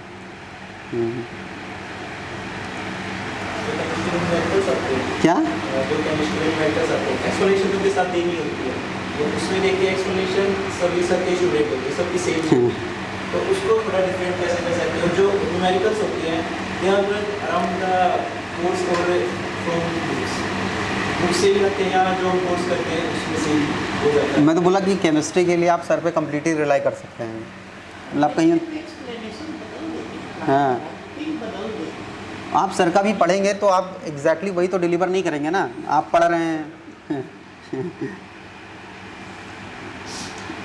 नहीं सर, केमिस्ट्री के लिए मैं बोला ना आप इंटरनल एनर्जी एक बैच में ई से करवाते हैं, एक बैच में यू से करवाते हैं। नहीं सर, सारे ही सर के साइंस के साथ ये बेनिफिट है क्योंकि उसमें इतना ज़्यादा वो नहीं होता है, ये सब नहीं स्टैटिक। डेरिवेशन है तो आप उसी तरह करेंगे ना, सर कराएंगे, आप बुक से देखेंगे, कहीं से देखेंगे, वही चीज़ रहेगी। और मैं बोला ना सर ने जो कराया है आप उसको डिलीवर कर लेते हैं एग्ज़ाम में तो आप 300 ईजिली स्कोर कर सकते हैं। ये नहीं कि वेरिएशन नहीं, आप उसको डिलीवर कर ले जाएँ वो आप पर है। टेस्ट सीरीज में सर आपको बहुत सारे आपको जो सर हाँ क्लासरूम में आपको सर कुछ कराएंगे, आप टेस्ट सीरीज देंगे तो आपको वेरिएशन दिखेगा वहाँ पे, वही क्वेश्चन आप सर डिफरेंट अप्रोच से कर सकते हैं वहाँ पे, उसके आप सोल्यूशन देखेंगे तो आप डिलीवर कर लेंगे जितना सर करा रखे हैं तो आपके नंबर बहुत आसानी से 300 प्लस आ जाएंगे।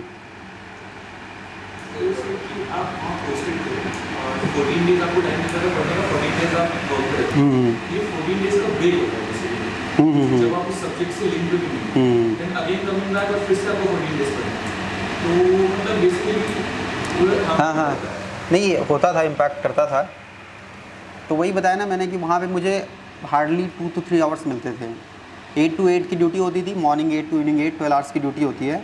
और उसके बाद 9 o'clock से 12 o'clock 3 आवर्स का जो होता था उसमें ही मैं जो मैंने किया 14 डेज़ में उसको रिवाइज़ करता था, या न्यूज़पेपर अगर मिल गया ऑनलाइन ऐसा करके तो उसको करता था।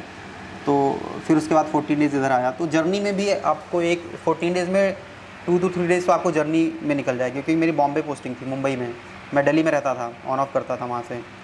तो मैं एक दिन आता तो एक दिन तो आप रेस्ट करेंगे क्योंकि आपने जर्नी की है, फिर 14 डेज़ का बैक टू बैक आपका स्ट्रेच पे रहा है, ड्यूटी की है आपने। लेकिन वही है कि फिर मैंने वही है ना उसको करते करते मैं धीरे धीरे हैबिचुएटेड हो गया था उस चीज़ के लिए। माइंडसेट वैसा हो गया था कि भाई मुझे इतने में 2-3 घंटों में करना है वहाँ पे जो भी मिलेगा, फिर जैसे आएगा फिर मुझे वहीं से उसको जो है पिक करना है। तो मैं बोला ना किसी भी सर्कमस्टांस में सिचुएशन में आप कर सकते हैं। यहाँ पे भी आप जाएंगे तो जर्नी में आपका 1 घंटे आधे घंटे निकल सकते हैं यहाँ से, आपका जहाँ भी ले रखा होगा आपने एकोमोडेशन। क्या ये जो कोर्स है आपके टाइम में नॉर्मली कितने टाइम अचीवेबल है, मतलब साथ दोनों पेपर पढ़ रहे हैं, लेकिन अगर इस बार का मेन सीखना है कितना अचीवेबल है? हाँ तो अभी से आप स्टार्ट करें तो आप लिख सकते हैं। इस बार का मतलब अगला जो प्रीलिम्स होगा फिर अभी, हाँ ये प्रीलिम्स तो आप देकर आए ना अभी। अच्छा नहीं तो आपने कब से स्टार्ट की प्रिपरेशन, कब से स्टार्ट की है? अगर आपने प्रीलिम्स को क्लियर किया तो आपकी प्रिपरेशन पहले से होगी ना आपने। हाँ ठीक है तो आप कर सकते हैं अभी भी। मैं बोला ना मैंने पिछला जो मेंस लिखा था जो मेरी मेंस की प्रिपरेशन थी मोस्टली वो 3 मंथ्स के ड्यूरेशन में ही थी। थोड़ा सा इम्पैक्ट करता ही है क्योंकि आपकी पहले से है नहीं, अभी ड्यूरेशन मेंस का पहले ये अभी कुछ कम कर दिया इन्होंने, पहले नंबर ऑफ डेज ज़्यादा थे अभी कम हो गए हैं, थोड़ा इम्पैक्ट करता है। लेकिन पहले अगर प्रैक्टिस कर रखी है तो डेफिनेटली उसका आपको फ़ायदा मिलेगा। केमिस्ट्री में आप कर सकते हैं, टेस्ट सीरीज होगी उससे आप अच्छा स्कोर कर सकते हैं इस ड्यूरेशन में भी। अगर आप प्रीलिम्स क्लियर कर रखा तो आपने डेफिनेटली पहले से पढ़ाई की हुई है, आपका एटलीस्ट 6, 7, 8 मंथ्स लगाए हुए हैं तैयारी में, चाहे सेल्फ की है या फिर हेल्प लेके की है, तो फाउंडेशन तो मजबूत है। ये प्रैक्टिस हो सकता है नहीं हुई हो उतनी, तो 3 मंथ्स में आप कर सकते हैं, definitely you can go for it.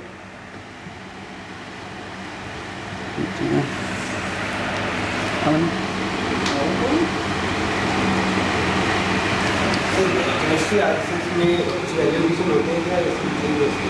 क्या क्या केमिस्ट्री आंसर्स होते हैं इसमें, जैसे जीएस में वैल्यूएशन करते हैं, ऐसे इसमें भी? हाँ, वैल्यू एडिशन तो हर जगह हो सकता है। आप टेस्ट सीरीज करेंगे, जैसे सर ने क्लास में कुछ कराया, मे भी आप साथ साथ कोई बुक अगर कर रहे हैं फॉलो, टाइम में सब मुश्किल है कि साथ में जीएस है इतना सब कुछ कर रहे हैं। क्योंकि मैंने जैसे लास्ट जब मैंने लिखा था सेल्फ किया, तो मैंने हुई ये सारी बुक फॉलो करने की कोशिश की थी, लेकिन वो है ही नहीं, प्रैक्टिकल नहीं है। टू बी फ्रैंक की प्रैक्टिकल नहीं है कि आप जो भी सर करा रहे हैं आप उसकी बुक मतलब उतना साथ साथ कर सकें, प्रैक्टिकल नहीं है उतना। लेकिन जैसे सर अभी टेस्ट सीरीज कराएंगे, ठीक है, या बहुत सारे सर जो है क्वेश्चन देंगे सॉल्व फॉर्मेट में, सोल्यूशन रहेंगे उनके, तो वहाँ से आप वैल्यू एडिशन डेफिनेटली कर सकते हैं। बहुत सारी चीज़ें वैल्यू एडिशन को मिलेंगी। नहीं, एग्जाम्पल्स नहीं, केमिस्ट्री में एग्जाम्पल्स आप कैसे लिखेंगे? अब जैसे इनऑर्गेनिक है तो उसमें हाँ डेफिनेटली आप जो है ज़्यादा और कुछ ऐड कर सकते हैं। हाँ, जैसे किसी की एप्लीकेशन पूछ लिया, किसी पॉलीमर का ऐसा कोई चीज़ पूछ लिया, तो वहाँ पे अगर ठीक है आपको कुछ एक्स्ट्रा पता है, आप कहीं से आपने ऐड किया हुआ है, वैल्यू एडिशन हुई है, तो आप उसको वहाँ पे डिलीवर कर सकते हैं। लेकिन आप कोई न्यूमेरिकल पूछ रखा है उसमें आप एग्जांपल्स नहीं दे सकते ना। अब वैल्यू एडिशन कैसे सर आपको बताएंगे ना कि आप कोई क्वेश्चन है उसमें आप कहीं पे कुछ प्लॉट दे सकते हैं, कोई ग्राफ दे सकते हैं, ठीक है, कुछ एक्स्ट्रा कहाँ पे आप कुछ प्रोवाइड कर सकते हैं। लेकिन वो आपको इंट्रोडक्शन तो आपको देना है बेसिक। वैल्यू एडिशन क्या है कि उससे कुछ एक्स्ट्रा आप वहाँ पे प्रोवाइड कर रहे हैं। जैसे क्वेश्चन में प्लॉट या ग्राफ नहीं पूछा है, बेसिक आपने एनर्जी का प्लॉट कर दिया, सर बताएंगे आपको, ठीक है। तो आपको टेस्ट सीरीज से बहुत कुछ मिलेगा वैल्यू एडिशन के लिए। आप बुक से जाएंगे कि वैल्यू एडिशन के लिए मुझे कुछ मटेरियल चाहिए तो बहुत मुश्किल हो जाएगा, ठीक है। टाइम मैनेज कर सकते हैं तो definitely you can go for it, but वो थोड़ा क्योंकि जीएस की भी साथ साथ तैयारी होगी मुझे लग रहा है, ठीक। किसकी? यहाँ तो वही है ना, नहीं तो सर सब कुछ वो सारा फिल्टर करके ही देते हैं सर। अब ठीक है, एक एक बुक पे जाएंगे तो क्लेडन भी अपने आप में, हुई भी अपने आप में, एक एटकिंस भी, हाँ नहीं, फिर वो स्मार्ट स्ट्रेटजी नहीं होगी ना। जब एक प्रॉपर गाइडेंस सब कुछ है आपके पास, सारा कुछ फ़िल्टर करके मिल रहा है, तो फिर आप फिर एक एक बुक पे जा रहे हो। हाँ, तो फिर टाइम वेस्ट नहीं करना है यहाँ पे। जितना टाइम बचाओगे, जीएस हो सकता है ज़्यादा चैलेंजिंग फील हो, में भी एथिक्स लगे या फिर ऐसे लगे बिगिनिंग में, तो वहाँ पे लगाना है। क्या? अरे मेरा नहीं मैं, अच्छा ठीक है, वो चलता रहेगा। आपका टेक्निकल बैकग्राउंड है ना, आपने केमिस्ट्री पहले सर से क्लासरूम पूरा लिया हुआ है, ठीक है, कोई बात नहीं। क्योंकि जैसे मैं अपना बता रहा हूँ, मैंने केमिस्ट्री मेरा मास्टर्स आईआईटी से कंप्लीट हुआ 2019 में, मैंने प्रिपरेशन स्टार्ट की 2021 में। अभी तक मैंने केमिस्ट्री को उठाकर देखा भी नहीं था, मतलब 2019 में कंप्लीट हुआ, 2021 फिर मैंने 2021 में प्रीलिम्स हुआ नहीं मेरा, फिर 2022 वाले में हुआ, तो ये 3-4 साल का गैप हुआ। फिर वो जो मेंस का जो 3 मंथ्स थे ना, उसमें ही मैंने केमिस्ट्री उठाई थी। 268 मार्क्स थे मेरे, ठीक है। तो 4 या 5 साल का गैप हो गया था। वैसे ये तो इंश्योर करना चाहिए कि गैप बहुत ज़्यादा आपका गैप ना हो, क्योंकि उससे जैसे मेरे मार्क्स कम है, अगर मैंने थ्रू आउट द ईयर पढ़ी होती तो मेरे डेफिनेटली मार्क्स अच्छे होते, ठीक है। लेकिन आपका अगर 3-4-5 महीने का गैप है तो वो कोई ज़्यादा गैप नहीं है। इतना तो कोई भी अगर तैयारी कर रहा है ना, तो वो दिसंबर तक आते आते इतना ऑप्शनल को तो रख देता है एक तरफ, उसको फिर प्रीलिम्स पे फोकस करना होता है। तो उतना तो हर एक जो है सीरियस एस्पिरेंट के साथ हो ही रहा है। दिसंबर के बाद बहुत हार्डली कोई जो है ऑप्शनल को फॉलो करता है, या मे भी जनवरी तक कर लेते हैं, मिड फरवरी तक, लेकिन उसके बाद फिर आपको प्रीलिम्स पे भी तो ध्यान देना है, तो वो कोई गैप नहीं है, उतना मैनेज हो जाता है। अगर आपने पहले से कर रखी तो ठीक है, हो जाएगा। ठीक है,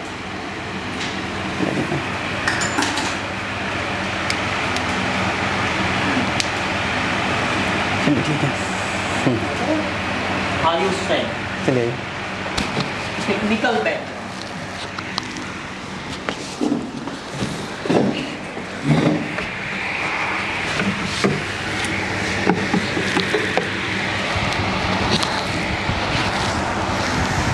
हेलो एवरीवन, जैसे सर ने बताया मेरा नाम आयुष सैनी है। मैं डिस्ट्रिक्ट सहारनपुर के एक छोटे से टाउन सरसावा से बिलोंग करता हूँ। मैंने इनिशियल स्कूलिंग अपनी सहारनपुर से की, उसके बाद मैंने 2017 में आईआईटी कानपुर ज्वाइन किया और मैकेनिकल इंजीनियरिंग में मेरी ग्रेजुएशन है 2021 में। और उस साल भी मैंने ऐसे ही अटेम्प्ट दे दिया था। वो शुरू में हम एक ये भूल करते हैं कि दे के देख लेते हैं कि कैसे कि क्या होगा। तो उस साल तो मतलब प्रीलिम्स मेरा 28 मार्क्स से कट ऑफ्स की क्लियर नहीं हुई है। फिर मैं दिल्ली आया और दिल्ली आके मैंने ये फॉर्चुनेटली मैं सही जगह लैंड किया, तो मैं सर के पास ही पहुंचा सीधा। तो मैंने नवंबर से कोचिंग शुरू की, मतलब मुझे 22 का अटेम्प्ट भी देना था और मैं नवंबर में ज्वाइन कर रहा था कोचिंग। तो टाइम बहुत कम था क्योंकि उस समय मुझे जीएस भी पढ़ना था, मैंने जीएस भी नहीं सही से पढ़ा हुआ था और अक्टूबर में पिछला प्रीलिम्स हुआ था, तो गैप बहुत कम था क्योंकि नेक्स्ट वो शेड्यूल्ड उसी टाइम पे था, मई जून में ही था। तो बट ये था मैं रिलीजियसली यहाँ पे आता था, मैं ऑफलाइन बैच का ही स्टूडेंट था, मैं कभी ऑनलाइन कुछ नहीं पढ़ा है सर से, तो मैं यहीं पे आता था और मैं रेगुलर आता था बहुत। और जैसा सर कहते थे कि मेरे पास एक तो टाइम नहीं था, बट ये अच्छी बात ये हुई कि मेरे पास टाइम नहीं था तो मैं इधर उधर भटका नहीं। क्योंकि इस समय जब जैसे आप लोग स्टार्ट कर रहे हैं तो सबसे बड़ी मिस्टेक ये होती है कि हम केमिस्ट्री में सोर्सेज बहुत ज़्यादा हैं, इतनी सारी बुक्स हैं, जैसे आप भी बहुत सारी बुक्स बता रहे हैं। मैं भी शुरुआत में कॉलेज के समय मैंने वो केएल कपूर का वो पूरा बंडल 6-7 बुक का आता है वो खरीद लिया, पीएसपी और इनऑर्गेनिक, ऑर्गेनिक की सब क्लेडन सब रखी है मेरे पास। और वो बिल्कुल इतनी नहीं है, मैं उन्हें बेचूंगा अब जाके ना, वो ऐसी वो मैंने खोल के भी नहीं देखी है, मतलब इतना कुछ है पढ़ने के लिए और आप भटकते ही रहोगे। और जबकि इतनी प्रॉपर अच्छे से गाइडेंस आपको सर देंगे, आपको ज़रूरत ही नहीं है कुछ और देखने की। मैंने कुछ भी नहीं देखा, मैं लिटरली जो सर ने बताया बस उतना ही फॉलो किया मैं थ्रू आउट दी जर्नी। उस साल भी चलो मैं उस 2022 के अटेम्प्ट की बात करता हूँ, तो जैसे मैंने नवंबर में शुरू किया तो मैंने मार्च अप्रैल तक कोचिंग चली है, मतलब आखिरी के मैंने थर्मोडाइनिक्स वगैरह तो छोड़ ही दी थी क्योंकि प्रीलिम्स बहुत क्लोज था और पहले मैंने पढ़ा हुआ नहीं था, तो मुझे प्रीलिम्स करना पड़ा, तो मैंने आना बंद कर दिया। मैं कहा सर मैं बाद में कर लूँगा, थोड़ा एक बार प्रीलिम्स क्लियर हो गया तो फिर मैं बाद में करता हूँ। तो प्रीलिम्स जब क्लियर हुआ तो फिर मैंने ज्वाइन किया टेस्ट सीरीज़, मैं सर के पास आया और उसके बाद भी मतलब मैंने थर्मो वगैरह ये सब बाद में ही पढ़ा। मैंने उस साल भी 281 स्कोर किया था और उस साल 281 अच्छा स्कोर था। कुछ नहीं किया मैंने, बस जैसा सर ने कहा, सर की जो DPPs थी बस वो सॉल्व करता था, वो भी मतलब PYQ के अराउंड ही सेंटर्ड होती थी, उसमें जो बाकी क्वेश्चंस भी होते थे वो भी वो PYQ के ही लेवल के, वही मतलब ऐसा नहीं कि बहुत हाई लेवल आपको दे रहे हैं या बहुत लो लेवल आपको दे रहे हैं, जितना अप्रोप्रिएट है वो DPPs में उतना ही होता था। मैंने देखा लोग मेरे बैचमेट्स भी थे बहुत सारे, तो वो DPPs नहीं करते थे, बुक लाते थे सर के पास उठा के PSP ला रहे हो कि ये बताओ, और PYQs पे फोकस ही नहीं कर रहे हैं, PYQs को पढ़ ही नहीं रहे हैं, सिलेबस याद नहीं है, तो वो इशू आता है। तो आप लोग प्लीज़ इस चीज़ का ध्यान रखना, जो भी कुछ काफ़ी लोग तो शुरू कर रहे हैं, अब नया बैच स्टार्ट हो रहा है और आप लोग मेंस लिख रहे हैं, तो आप बहुत रिस्ट्रिक्ट करो अपने सोर्सेज को। बहुत ज़्यादा रिसोर्सेज हैं, आपको सबको ही पता है, देखो कि सब जगह मार्केट में भरा पड़ा है और गाइडेंस आपके पास बहुत अच्छी है, लिटरली बहुत अच्छी है। मैं आजकल क्या देख रहा हूँ कि लोग टेलीग्राम पे और इन सब पे बहुत ज़्यादा ध्यान दे रहे हैं कि टेलीग्राम से नोट्स पढ़ रहे हैं किसी के, वो सब, बट वो प्रॉपर गाइडेंस नहीं है। साइंस ऑप्शनल में आपको प्रॉपर गाइडेंस चाहिए होगी। ऑप्शनल जो बाकी ह्यूमैनिटीज़ वाले ऑप्शनल है, उनका अब मटेरियल मोर और लेस है उनके पास, वो मार्केट में अवेलेबल है तो लोग पढ़ सकते हैं। बट जैसे उत्कर्ष सर भी बोल रहे थे कि जब उन्हें प्रॉपर गाइडेंस मिली तो उनको पता चला कि वो कहाँ उनकी मिस्टेक थी, उसके बाद उनका स्कोर ड्रास्टिकली इंप्रूव हुआ। इनके 291 है इस साल, तो ये इस साल के हिसाब से बहुत अच्छा है, क्योंकि टॉपर के जैसे वाजपेयी सर कहते हैं कि 273 हैं, मेरे खुद 278 है इस साल, बट बेटर कर सकता, मतलब 300 प्लस तो ईजिली जा सकता था केमिस्ट्री में, बट स्टिल डिसेंट स्कोर है इस साल के हिसाब से, क्योंकि मेरिट ओवरऑल डाउन है थोड़ी इस बार ऑप्शन की। आप लोगों ने बाकी भी मार्कशीट देखी होंगी कुछ तो 22 में हुआ, फिर 23 में फॉर्चुनेटली अनफॉर्चुनेटली वो खैर अलग कहानी है, मेरा प्रीलिम्स नहीं निकला, तो मेरे पास पूरा साल था करने के लिए 24 के अटेम्प्ट के लिए। फिर मैंने वही वापस जो मेरे क्लास नोट्स थे, मैं क्लास नोट्स सब बनाए हुए थे, सब कंप्लीट था मेरे पास, मटेरियल की कोई कमी नहीं थी, तो मैं वही DPPs जो पुरानी थी सर की वही दोबारा मैंने सब सॉल्व की, वो through out the year solve की। और एक्स्ट्रा कुछ चाहिए होता तो सर कह देते थे कि मैं सर के पास जाता कि सर ये वाला टॉपिक थोड़ा वीक है तो इसमें कुछ मटेरियल अगर मैं और कर लूँ तो सर कह देते थे कि अगर लगता था सर को कि हाँ ज़रूरी है तो नहीं तो मना कर देते कि नहीं मत करो। जैसे बाद में भी मेरा रिएक्शन मैकेनिज्म में थोड़े मार्क्स कम आए थे, जब टेस्ट सीरीज़ आप लोग जैसे देंगे 120 मार्क्स उसमें थे, तो मैं सर के पास गया, मैं कहा सर इसमें कम आ रहे हैं तो कुछ प्रैक्टिस करूँगा। सर ने कहा नहीं हो जाएगा ठीक, तुम इतना ही रिस्ट्रिक्ट करो। तो वो गाइडेंस की मैं अगर कुछ और बुक अगर रेफ़र करने लग जाता तो उसमें फंस जाता, तो उसका कोई फ़ायदा नहीं था। तो वही मैं सर की गाइडेंस रही, तो मैं एक प्रॉपर ट्रैक था मेरे pass through out the journey, जो भी मेरे 3-4 साल लगे हैं, तो सर की गाइडेंस में ही मैं स्मूथली, मेरा केमिस्ट्री तो बाहरों बाहर निकला है, मतलब मुझे केमिस्ट्री के लिए सोचना ही नहीं पड़ा कुछ भी। मैंने जीएस की कोचिंग नहीं की तो उसमें मुझे बहुत एफर्ट्स लगाने पड़े और वो उसकी वजह से मैं अब तक सफ़र कर रहा हूँ, बट इसमें मुझे गाइडेंस बहुत अच्छी थी तो मुझे कोई इशू नहीं हुआ। तो इस बार मेरा जब 24 में निकला प्रीलिम्स तो मैं तुरंत आया सर के पास, फिर मैंने टेस्ट सीरीज़ तुरंत ज्वाइन की। और टेस्ट सीरीज़ में मैं जिस दिन टेस्ट शेड्यूल होता था मैं यहाँ आके उसी दिन देता था, मैंने डिले नहीं किया। मैंने फर्स्ट 40 डेज़ में अपना पूरा केमिस्ट्री का सिलेबस कर दिया ख़त्म। उसके बाद वो फुल लेंथ टेस्ट तो मैं एक दिन में दोनों आके वो दे देता था मैं यहाँ पे आके ना। बट मैंने जो सेक्शनल टेस्ट थे सिलेबस कंप्लीट करने के लिए वो टाइमली ही दिए हैं। वो सर को भी पता है कि मैं एक भी दिन लेट नहीं हुआ हूँ। संडे को टेस्ट होता था, हर संडे मैं यहाँ पे आके टेस्ट देता था और फिर सर से डिस्कशन चलता रहता था। तो ये मैं 4-5 पॉइंट जो मेरा एक्सपीरियंस रहा है मैं उससे अगर निकालूँ तो सबसे पहले तो आपको सिलेबस पूरा याद होना चाहिए। सिलेबस बाय हार्ट आपको याद होना चाहिए। कोई भी क्वेश्चन आ रहा है सामने तो आपको पता होना चाहिए क्वेश्चन है कहाँ से, कौन से टॉपिक का है। काफ़ी लोगों को पता नहीं होता ये सब। और सेकंड है कि आपको PYQ फोकस करना है, मेन फोकस आपका PYQ पे है। बेस्ट बात जो केमिस्ट्री ऑप्शनल की है ना वो ये है कि इसका रिपीटिंग नेचर है। वही सवाल आते हैं घूम के, हर साल पार्टिकल इन 1D बॉक्स आएगा ही आएगा, है ना, वो आ रहा है हर साल। वो लेंथेनॉइड, वो कॉन्ट्रैक्शन F ब्लॉक वाला, वो सॉरी लेंथेनॉइड कह रहा हूँ, हाँ लेंथेनॉइड सीरीज़ जो है वो सब वो आएगा ही आएगा, है ना। तो बहुत रिपीटिंग है, इतना रिपीटिंग है कि लास्ट ईयर मुझे याद है 23 में RNA DNA के बेसिस का स्ट्रक्चर आया था बनाने के लिए। तो मैंने क्या मूर्खता दिखाई, मैंने कहा ये लास्ट ईयर तो आ ही गया है तो इस बार तो पूछेगा नहीं। बट इस बार वो कंपलसरी क्वेश्चन नंबर 5 में वही था बेसिस ड्रॉ करने वाला और मुझे याद ही नहीं था।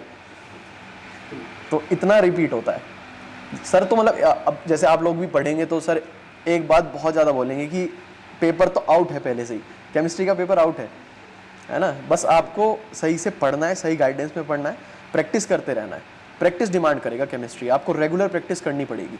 फिजिकल आपको बार बार सॉल्व करना पड़ेगा, ऑर्गेनिक में आपको बार बार रिवीजन करना पड़ेगा, फिर उसके क्वेश्चंस करने पड़ेंगे। जो मटेरियल सर दे रहे हैं, DPPs जो सर देंगे, टेस्ट सीरीज जो सर की होंगी उनको रिलीजियसली आप फॉलो कीजिए, वो ज़रूरी है एक वो करिए। और मर्जी है वैसे ट्राई कीजिएगा कि आप शॉर्ट नोट्स भी बना लें लास्ट मिनट रिवीजन के लिए, वो साथ साथ बनाते चल सकते हैं। या फिर एक बार आपका सिलेबस हो जाए तो थोड़ा सा बस 2-3 पेज की जैसे नेम्ड रिएक्शंस है तो फटाफट लिख दिया कि ये है, तो आखिरी मिनट रिवीजन इजीली हो जाए आपका। क्योंकि वो जो 5 दिन होते हैं बीच में, जो आपके GS4 के बाद 5 दिन मिलते हैं, उसमें आप बहुत ज़्यादा मटेरियल ऐसे दोबारा खोल के पढ़ नहीं सकते, तो वो शॉर्ट नोट्स बहुत हैंडी होते हैं, वो करें आप। और मैंने देखा कि जैसे इनऑर्गेनिक केमिस्ट्री, कुछ टॉपिक्स ऐसे हैं जिन पे लोग ध्यान नहीं दे रहे हैं। इनऑर्गेनिक केमिस्ट्री पे लोग ध्यान ही नहीं देते हैं, छोड़ देते हैं कि उसको कोई, बट वो इतना स्कोरिंग है इस समय। और अब तो वो कंपलसरी में भी आने लगे हैं क्वेश्चंस, पहले तो सर शायद आते नहीं थे। अब क्वेश्चन नंबर 5 में इनऑर्गेनिक डाल देते हैं, तो उस पर भी आप लोग प्लीज़ फोकस कीजिए। इनऑर्गेनिक भी अच्छे से करनी है, जो भी सर मटेरियल आपको प्रोवाइड करेंगे बस उसको फॉलो करो। बुक्स पे इधर उधर मत भागो, हुई मैंने ही पढ़ी है, वो सब लोग पढ़ते हैं और मैंने 4 बार पढ़ने की ट्राई किया, वो बुक मुझे समझ में आई ही नहीं, समझ में नहीं आती है वो बुक, बहुत ज़्यादा टेक्निकली ऐसे एडवांस लेवल पे वो लिखी हुई है। तो प्लीज़ आपको PhD नहीं करनी है, आपको रिसर्च नहीं करनी है, आपको बस ये एग्ज़ाम निकालना है, ये चीज़ आपको ध्यान रखनी है। बस एग्ज़ाम निकालने से मतलब है, कोई आपको अवार्ड नहीं देगा ऐसे आगे कि आपने स्पेक्ट्रोस्कोपी तो इतना रिसर्च लेवल का पढ़ लिया है तो आपको कुछ नोबेल प्राइज़ फॉर केमिस्ट्री देंगे कोई आके, ऐसा नहीं है कुछ भी। बस एग्ज़ाम निकालने से मतलब है, बस उतना ही पढ़ना है जितना एग्ज़ाम डिमांड कर रहा है और उतना सर आपको बता देंगे, ठीक है। बहुत ज़्यादा ओपिनियंस बहुत ज़्यादा हो गई हैं मार्केट में। फॉर्चुनेटली ये था कि हमारे समय में इतनी ओपिनियंस नहीं थी केमिस्ट्री में भी। इस बार अब मैं देख रहा हूँ कि ओपिनियंस बहुत ज़्यादा हैं। लोग पता नहीं कहते हैं कि ये ज्वाइन कर लो, ये मटेरियल पढ़ लो, वो पढ़ लो, ये बुक्स लिंक्स हैं ऑनलाइन पढ़े हुए हैं, उन पे खोलोगे आप 10 बुक्स फिजिकल की आ रही हैं, लोग खोल के बैठे हैं फिजिकल का, रैंडमली ऐसे क्वेश्चन सॉल्व कर रहे हैं, तो पता ही नहीं है कि ये कितना वेटेज है उसका, बट उसको सॉल्व करे जा रहे हैं, है ना। तो वो ध्यान रखिए। तो और एक चीज़ ये है कि केमिस्ट्री में बहुत सारे लो हैंगिंग फ्रूट्स हैं जिनको हमें आइडेंटिफाई करना है। जैसे आप लोग तो मेंस लिख रहे हैं जो इस बार, तो आप वो जो टॉपिक्स हैं उन पे फोकस, जैसे पार्टिकल इन 1D आप कह रहे थे कि अभी वो रिपीट होता है, वो लो हैंगिंग फ्रूट है। वो देखने में डर लगता है कि श्रोडिंगर इक्वेशन इतनी बड़ी है, कैसे याद होगी, हाइड्रोजन का वो जो है ऑर्बिटल वाला फॉर्मूला इतना बड़ा है, वो कैसे याद होगा, बट वो बहुत लो हैंगिंग है, उसमें स्कोर बहुत आराम से आएगा। तो वो चीज़ आप प्लीज़ ध्यान रखिए। सिलेबस देखते चलिए, PYQs देखते चलिए और उसमें देखिए कि कैसे जो लो हैंगिंग फ्रूट्स हैं उनको हम कैसे टारगेट करेंगे, है ना। जैसे कि एटॉमिक वाला तो एटॉमिक स्ट्रक्चर हो गया और स्टेट्स ऑफ मैटर हो गया, ये सब इजीली बहुत इजी क्वेश्चंस आते हैं, मतलब इतने इजी आते हैं। जेई के समय में हम करते ही थे ये सब, फॉर्मूला में याद होता ही था। और आप लोग सब ग्रेजुएशन जो करके आए केमिस्ट्री में सबको पता है उसका, तो वो आप आइडेंटिफाई कीजिए। ऐसे ऑर्गेनिक में आइडेंटिफाई कीजिए, थोड़ा बेस अच्छा रखिए। ऑर्गेनिक में थोड़ा बेस अच्छा रखिए, रिएक्शन मैकेनिज्म वाला जो पार्ट है उसको, उसकी प्रैक्टिस करना अच्छे से, क्योंकि वो बेस बनेगा तो सारे क्वेश्चंस फिर आगे सॉल्व हो जाएंगे। और स्पेक्ट्रोस्कोपी से लोग डरते हैं, मुझे नहीं पता क्यों डरते हैं, बट स्पेक्ट्रोस्कोपी बहुत हाई स्कोरिंग होता है। क्योंकि सर जब हम मेंस की टेस्ट सीरीज़ करें तो सर ने बताया था कि स्पेक्ट्रोस्कोपी का आपको एक क्वेश्चन करके ही आना है सेक्शन बी में। लोग स्पेक्ट्रो छोड़ के आते हैं, बट स्पेक्ट्रो बहुत रिवॉर्डिंग है। थोड़ा टाइम लेगी, थोड़ा सा दिक्कत होती है शुरू में, कि आप लोगों को पता होगा, बाकी लोगों के लिए शायद थोड़ा सा आउट ऑफ द जोन जा रहा हूँ मैं, बट उसमें एक बार आप याद कर लेंगे तो बहुत अच्छा स्कोर आ जाएगा, जो वैल्यूज़ वगैरह आप सब याद करेंगे। तो स्पेक्ट्रो पे ही फोकस कीजिए, वेटेज स्पेक्ट्रो का बहुत अच्छा है ही, तो वो चीज़ आप लोग ध्यान रखिए। बाकी तो सर के टच में रहिए, बस इतना है। और कोशिश कीजिए कि जैसे आप लोग तो टेस्ट लिख रहे हैं यहीं अगर दिल्ली में ही है तो पॉसिबल है तो यहाँ पे आके लिखें, और शेड्यूल के हिसाब से लिखें, है ना। और जिनकी क्लासेस स्टार्ट हो रही हैं तो पहले प्लीज़ अपना सिलेबस पूरा अच्छे से एक बार पढ़ लें। रिसोर्सेज जो हैं उनको रिस्ट्रिक्टेड रहने दें, और सर की गाइडेंस में ही रहें। बहुत ज़्यादा इधर उधर भागे मत। लोग बोलेंगे कि ये नहीं, ये कर लो, ये मटीरियल नहीं, मत ये मत करो, है ना। तो सर को 20 साल का एक्सपीरियंस है पढ़ाने का, और सर कितने ही बैच पढ़ाते हैं, 4 बैच एक साल में पढ़ाते हैं। तो वाजपेयी सर कहते हैं कि सर को 80 साल का एक्सपीरियंस है। तो जब आपके पास गाइडेंस है तो आप क्यों नहीं लेंगे फिर, है ना। तो उस चीज़ का आप लोग प्लीज़ ध्यान रखिए। वैसे तो उत्कर्ष सर ने मोरलेस काफ़ी क्वेश्चंस एड्रेस कर दिए, है ना। उनकी जर्नी खुद अपने आप में इतनी इंस्पायरिंग है। हम सोचते हैं कि कैसे हो पाएगा, हम रीजंस ढूंढते हैं नहीं होने का, कि मेरा तो नहीं हो सकता, मैं तो बिजी हूँ। बट सर बताने की सी में रहते थे 14 दिन, फिर सी, कितनी बड़ी बात है ना।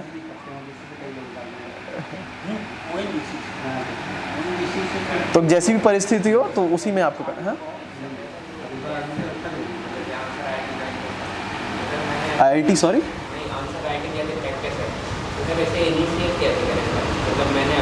अच्छा इनिशिएट कैसे करें। हाँ हाँ, अब ये आंसर राइटिंग केमिस्ट्री का कह रहे हैं आप, इन जनरल।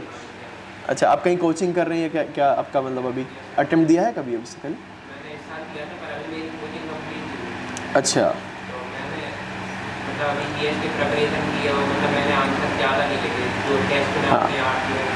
हाँ वो शुरुआती इनर्शिया होता है यार, मतलब वो थोड़ा सा उसमें पुश करना पड़ता है। शुरू में आपको पुश थोड़ा सा करना पड़ेगा।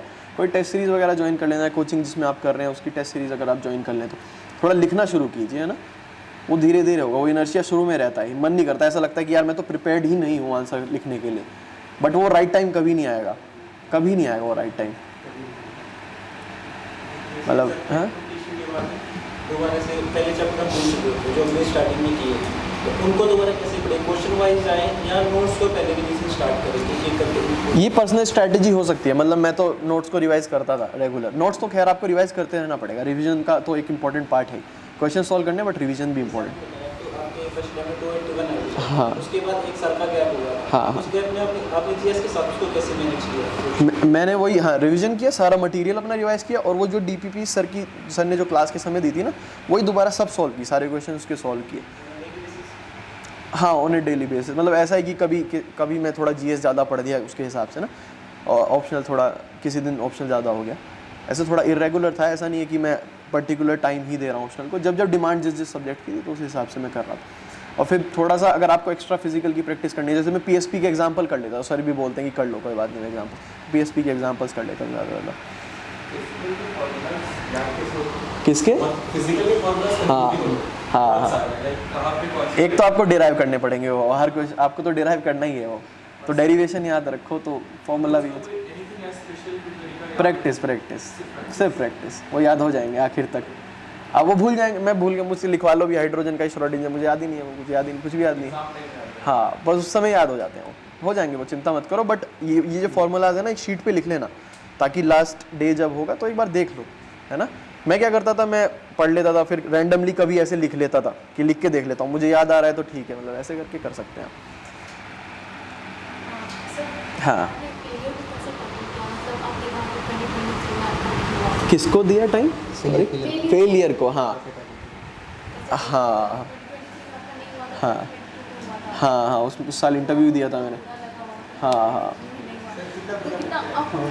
है ना? होता है वो देखो आपको बुरा लग रहा है मेरे लिए, तो मुझे कितना बुरा लग रहा होगा अपने लिए।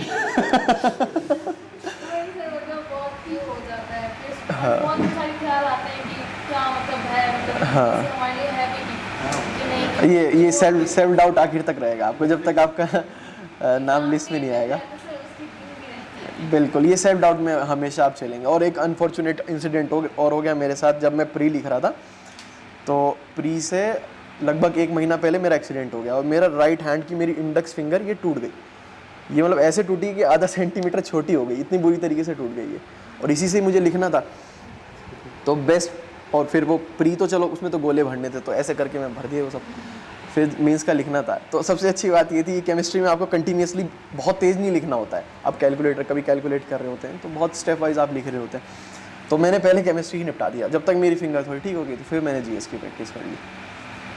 तो वो है कि परिस्थितियाँ आएंगी, वो तय है, मतलब वो उसका कुछ नहीं है। ये चैलेंजेस तो देखो लाइफ में आएंगे, सबके डिफरेंट चैलेंजेस हैं, बट आपका एक, जैसे सर कह रहे थे, रेजिलियंस एक होनी चाहिए और एक मोटिवेशन, सेल्फ पुश एक होना चाहिए कि हाँ करना है। आपके पास सबसे बड़ी बात है कि रीज़न होना चाहिए कि आपको ये एग्ज़ाम करना क्यों है। अगर आपका वो रीज़न वैलिड है ना, तो वो आपको पुश करेगा। फिर आप मैराथन में दौड़ने के लिए तैयार हैं। थोड़ा टाइम लग सकता है, ऐसा नहीं है, जल्दी भी होता है पर थोड़ा टाइम लग भी सकता है ना, ऐसा नहीं है कुछ भी। न्यूज़पेपर पढ़ो, मैं तो पढ़ता था यार। कैसे कौन सा क्वेश्चन बनाइए, कैसे टाइप करनी है, ये चीज़ पढ़नी है, ये चीज़ छोड़नी है, और कितना टाइम उसमें देना चाहिए। जैसे आपको सिलेबस याद हो जाएगा ना जीएस का, तो आपको पता चल जाएगा, आप अपने आप आइडेंटिफाई कर लोगे, है ना? एक बार पूरा सिलेबस याद करना पड़ेगा, हाँ। फिर सिलेबस के बाद बहुत होना चाहिए। हाँ, सिलेबस तो आपको पता होना चाहिए। देखो आप जिस एग्ज़ाम का प्रिपेयर कर रहे हैं, उसका सिलेबस आपको अच्छे से पता होना चाहिए, और कौन सा पोर्शन का कितना वेटेज है वो भी पता होना चाहिए। इसके लिए जैसे न्यूज़पेपर की हाईलाइट करना छोड़ या फिर पूरा उसके अंदर का भी पढ़ना, जैसे एडिटोरियल्स पढ़ लीजिए आप, एडिटोरियल्स तो पढ़िए। एडिटोरियल से क्या देखो न्यूज़पेपर जैसे आप अभी स्टार्ट कर रहे हैं ना, जर्नी स्टार्ट कर रहे हैं अभी यूपीएससी की, तो न्यूज़पेपर से आपको सबसे बड़ी बात है कि वो आपको ना एक अंडरस्टैंडिंग एक्सट्रैक्ट करनी है न्यूज़पेपर से कि इस देश में चल क्या रहा है, इस दुनिया में चल क्या रहा है। आपको कुछ उससे डेटा उस हिसाब से नहीं सोचना है कि मैं इससे क्या नोट्स बना लूँ, इससे क्या फैक्ट एक्सट्रैक्ट कर लूँ। वो सब होगा, वो सब काफ़ी लोग वो भी करते हैं, बट वो अपने टाइम के साथ बाद में होगा। अभी आप न्यूज़पेपर स्टार्ट कर रहे हैं तो उसके नोट्स वोट्स मत बनाइए, अंडरस्टैंडिंग के लिए पढ़िए कि ऑपरेशन सिंदूर हुआ, उसमें ये S-400 इस्तेमाल हुआ है, ये उस पर वर्ल्ड में क्या डिबेट चल रही है, या कोई आर्टिकल आया तो वो आप पढ़िए कि उसको समझने की कोशिश करिए कि इस देश ने ऐसा क्यों किया, वो स्टेप हमें क्यों लेना पड़ा, और उसके क्या इम्प्लीकेशन है ग्लोबल स्टेज पे, और या इंडिया के डोमेस्टिक एनवायरनमेंट पे क्या इम्प्लीकेशन है। जो भी एक ऐसे लर्नेड सिटीजन जैसे ताऊ और दादा पढ़ते हैं ना अखबार, तो इस तरीके से शुरुआत कीजिए, धीरे धीरे आपको पता चल जाएगा कि क्या आपको नहीं पढ़ना है। हाँ, स्टार्टिंग में आइडियल टाइम कितना होता है? आप कितना दे रहे हैं फिलहाल? फिलहाल स्टार्ट में नहीं किया, वही सोच रहा हूँ। अच्छा डाउट से स्टार्ट कर रहे हैं मतलब मतलब मैं अलग अलग है वो सबका। जैसे VIP हो गया, इंडियन एक्सप्रेस हो गया, हिंदू हो गया, ऐसा कुछ भी है कि किसी का क्रिटिसिज्म पढ़ना तो हिंदू को पढ़ना, दोनों चीज़ पढ़नी है तो एक पढ़ लो, कोई भी एक पढ़ लो, वो आपको जो अच्छा लगे वो पढ़ लेना आप। हाँ 1 आवर आइडियल है, मतलब उतना ही मैं पढ़ता था, 45 मिनट से 1 घंटा में पढ़ता था बस। जैसे हम CS में देखते हैं, स्पेशली जैसे हिस्ट्री देखते हैं, कुछ ऐसे टर्म्स होते हैं जैसे नाम भी हो गई तो सब वाला है कि जैसे कुछ टाइम बाद में भूल जाएगी, तो उस चीज़ को कैसे टैकल किया कि ये हमें याद रहे कि इसका ये वर्ड था और इसका भी ये था। भूल तो जाएंगे, मतलब वो कह रहे हैं ना जो वर्ड्स हैं, जैसे कॉइन वॉइन का नाम आया था कुछ साल पहले ना, वो वैसे कह रहे हैं ना, भूल जाएंगे यार, वो तो वो कहीं लिखा होगा तो फिर रिवीजन में आ जाएगा, बट वो इतनी चीज़ें याद नहीं रह पाएंगी। इतने सारे सब्जेक्ट होते हैं, जैसे एक स्टार्टिंग में कर लिया कोई सब्जेक्ट, अब पूरे टोटल देखे तो ये 15-16 सब्जेक्ट हो जाते हैं इसमें। हाँ। तो जो पहले सब्जेक्ट हमने किया है उसको दोबारा रिवाइज साथ नहीं किया, या पूरा सिलेबस होने के बाद दोबारा उस सब्जेक्ट को उठाया? देखो यूपीएससी का ना एक ये मिसकंसेप्शन थोड़ा सा रहता है कि बहुत नॉलेज ओरिएंटेड है। ये नॉलेज ओरिएंटेड से ज़्यादा ना एक अंडरस्टैंडिंग ओरिएंटेड एग्ज़ाम है। आपको चीज़ें ना समझ में आनी चाहिए, आपका दिमाग चलना चाहिए कुछ भी आप पढ़ रहे हैं तो आपको ओवर द पीरियड वो अंडरस्टैंडिंग डेवलप करनी है, क्योंकि जब मेंस आप लिखेंगे या प्रीलिम्स भी आप लिखेंगे तो वो क्वेश्चन, इनफैक्ट पीटी भी जब इंटरव्यू भी आप देने जाएंगे तो वो क्वेश्चन वो वहाँ पे वो नहीं आएंगे जो आपने प्रैक्टिस किए होंगे या पढ़े हुए होंगे, बट आपके साथ वो अंडरस्टैंडिंग होगा जिससे वो आंसर लिख पाएंगे आप। तो ट्राई कीजिए जब आप थ्रू आउट पढ़ रहे हैं ना, जीएसपी या कुछ भी पढ़ रहे हैं, अंडरस्टैंडिंग, टॉपिक की अंडरस्टैंडिंग डेवलप कीजिए।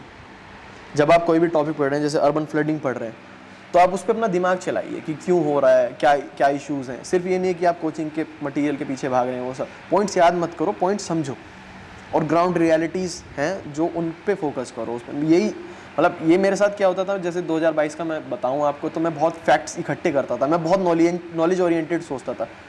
और फिर वही जैसे आप कह रहे हैं कि इतने सारे सब्जेक्ट्स हैं और सबका याद रखना है, तो जैसे एक एग्जांपल मैं बताया करता हूँ कि जैसे अर्बन फ्लडिंग वाला एक एग्जांपल है, तो उसमें मैं उस साल में क्या लिखता था कि कोपेनहेगन मॉडल आपको अप्लाई करना चाहिए ग्राउंड लेवल पे। कोपेनहेगन मॉडल है यार, कुछ होता होगा बहुत अच्छा अप्लाई, बट इंडिया में क्या ग्राउंड पे वो हम अप्लाई कर सकते हैं क्या? इतने रिसोर्सेज और मैन पावर हमारे पास है कि हम कोपेनहेगन मॉडल ही अप्लाई करते हैं शहरों में। उससे अच्छा अगर आप ये लिखेंगे ना कि मानसून से पहले नालों की सफाई करो, वो बहुत ज़्यादा इम्पैक्टफुल पॉइंट है। तो ये कहीं नॉलेज से तो नहीं आ रहा, ये अंडरस्टैंडिंग से आ रहा है। तो ट्राई कीजिए कि आप अंडरस्टैंडिंग पे फोकस कीजिए, आपका जीएस अच्छा हो जाएगा। मैंने कोचिंग नहीं की, मैं बहुत अच्छा जीएस मेरा नहीं है, बट फिर भी ठीक है, मतलब ऐसा नहीं है। तो वो बिना कोचिंग के मैंने अंडरस्टैंडिंग डेवलप करने का ट्राई किया और मैंने वो अपनी गलतियों से सीखा 22 वाली से, क्या नहीं करना है। तो आप पढ़ रहे हैं, सिलेबस बहुत ज़्यादा है, बट एक अंडरस्टैंडिंग डेवलप आपको करनी है। छोड़ दो अभी वो वर्ड्स वगैरह, आप हिस्ट्री के जो सोच रहे हो ना, वो प्री का बात है, वो मतलब बाद में कर लेना, वो जनवरी में, है ना। अभी तो मेंस ओरिएंटेड आप स्टार्ट करो, है ना। तो वैसे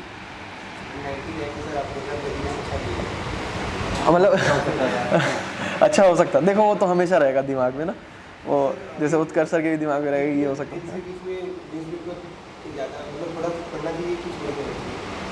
पढ़ लो, मतलब न्यूज़पेपर पढ़ने में कोई बुराई तो नहीं है ना, तो पढ़ लो, थोड़ा कम टाइम दे लो, कोई बात नहीं, बट पढ़ लो तो अच्छी बात है। न्यूज़पेपर पढ़ना तो अच्छी बात है। काफ़ी लोग तो प्री के बाद पढ़ना शुरू करते हैं न्यूज़पेपर। कल मैं एक टॉपर के साथ था, 115 रैंक है उनकी, वो कह रहे मैं पढ़ता ही इससे प्री के बाद था, मैं उसमें से डेटा एक्सट्रैक्ट कर लेता था, वो इसलिए पढ़ते थे। तो सबकी अपनी स्ट्रैटेजी हो सकती है, बट न्यूज़पेपर पढ़ना वैसे अच्छी बात है।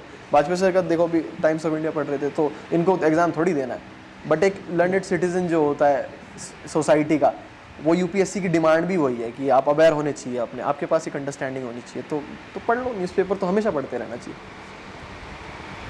और किसी को कुछ बस वैसे सेमिनार केमिस्ट्री पे मेरा फोकस था,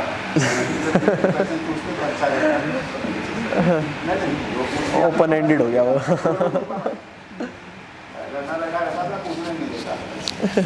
नहीं, मुझे कुछ नहीं बोलना। नहीं, आप बोल देते ना सर। मैं तो ये सिर्फ कह रहा था, मजाक कर रहा था बाद में पूछ सकते हैं। सेमिनार जो था, purpose of the seminar was to talk about chemistry of क्योंकि nowhere else they will learn anything about the chemistry. हाँ जीएस में तो मतलब खाने का तड़का था हमारे यहाँ। हमारे यहाँ जीएस मेन स्ट्रीम नहीं है, बिल्कुल। हमारा मेन स्ट्रीम जो आए हैं सिर्फ केमिस्ट्री के स्टूडेंट्स हैं, और इनको मैं कितना भी कहूँगा मेरे यहाँ जीएस की क्लास भी नहीं करते हैं। मैं इनको बार बार कहता हूँ मेरे यहाँ जीएस का क्लास जो है एक्सक्लूसिवली साइंस ग्रेजुएट के हिसाब से बनाया हुआ है मैंने, ठीक है। फिर भी 2 लाख रुपए दे के 2.5 लाख रुपए दे के करते जाते, मैं आगे 20 में करवाता हूँ। रोज क्लास चलती है मेरे यहाँ, 10 फैकल्टी के द्वारा चलती है। मेरा कॉरेस्पॉन्डेंस कोर्स इतना शानदार है, तो उस कॉरेस्पॉन्डेंस कोर्स से 70 क्वेश्चन प्रीलिम्स के इस बार आ गए। हम लोग देखना, हाँ मुझे दिखाया था सर आपने लास्ट टाइम मैंने देखा। लास्ट टाइम में दिखा था, इतना शानदार मेरा कॉरेस्पॉन्डेंस कोर्स है। मतलब मैं समझता हूँ कि जीएस की कोचिंग की ज़रूरत नहीं है, मेरा सोचना ये है। और मेरे यहाँ जितने भी स्टूडेंट क्वालिफाई करते हैं, most of them do not go for GS coaching because it is sheer waste of efforts. आप भेड़ बकरी की तरह फिजिक्स और केमिस्ट्री के और मैथ्स के स्टूडेंट भेड़ बकरी तो है नहीं। भेड़ बकरी हो क्या, बताओ मुझे। और भेड़ बकरी ने तो कभी किसी कॉलेज में जब केमिस्ट्री पढ़ी होगी तो क्लास में कितने स्टूडेंट होते थे मैथ्स में, बताओ मुझे। 70 होते थे। आप जीएस की क्लास में 300 के बीच में पढ़ने जाओगे, 300 के बीच में, 300 की भीड़ में भेड़ बकरी हो गए कि नहीं हो गए तुम बताओ। It's not a tailor made course, our course is a tailor made course for you. You are interacting with the toppers, you are interacting with the teacher, you are interacting with the owner of the institute. Everybody you have got direct access. जो problem है direct कह सकते हो। आप अगर 300 लोग यहाँ पर बैठे हुए होते तो आप क्या इंटरेक्ट कर सकते थे क्या? टॉपर से इंटरेक्ट कर सकते थे।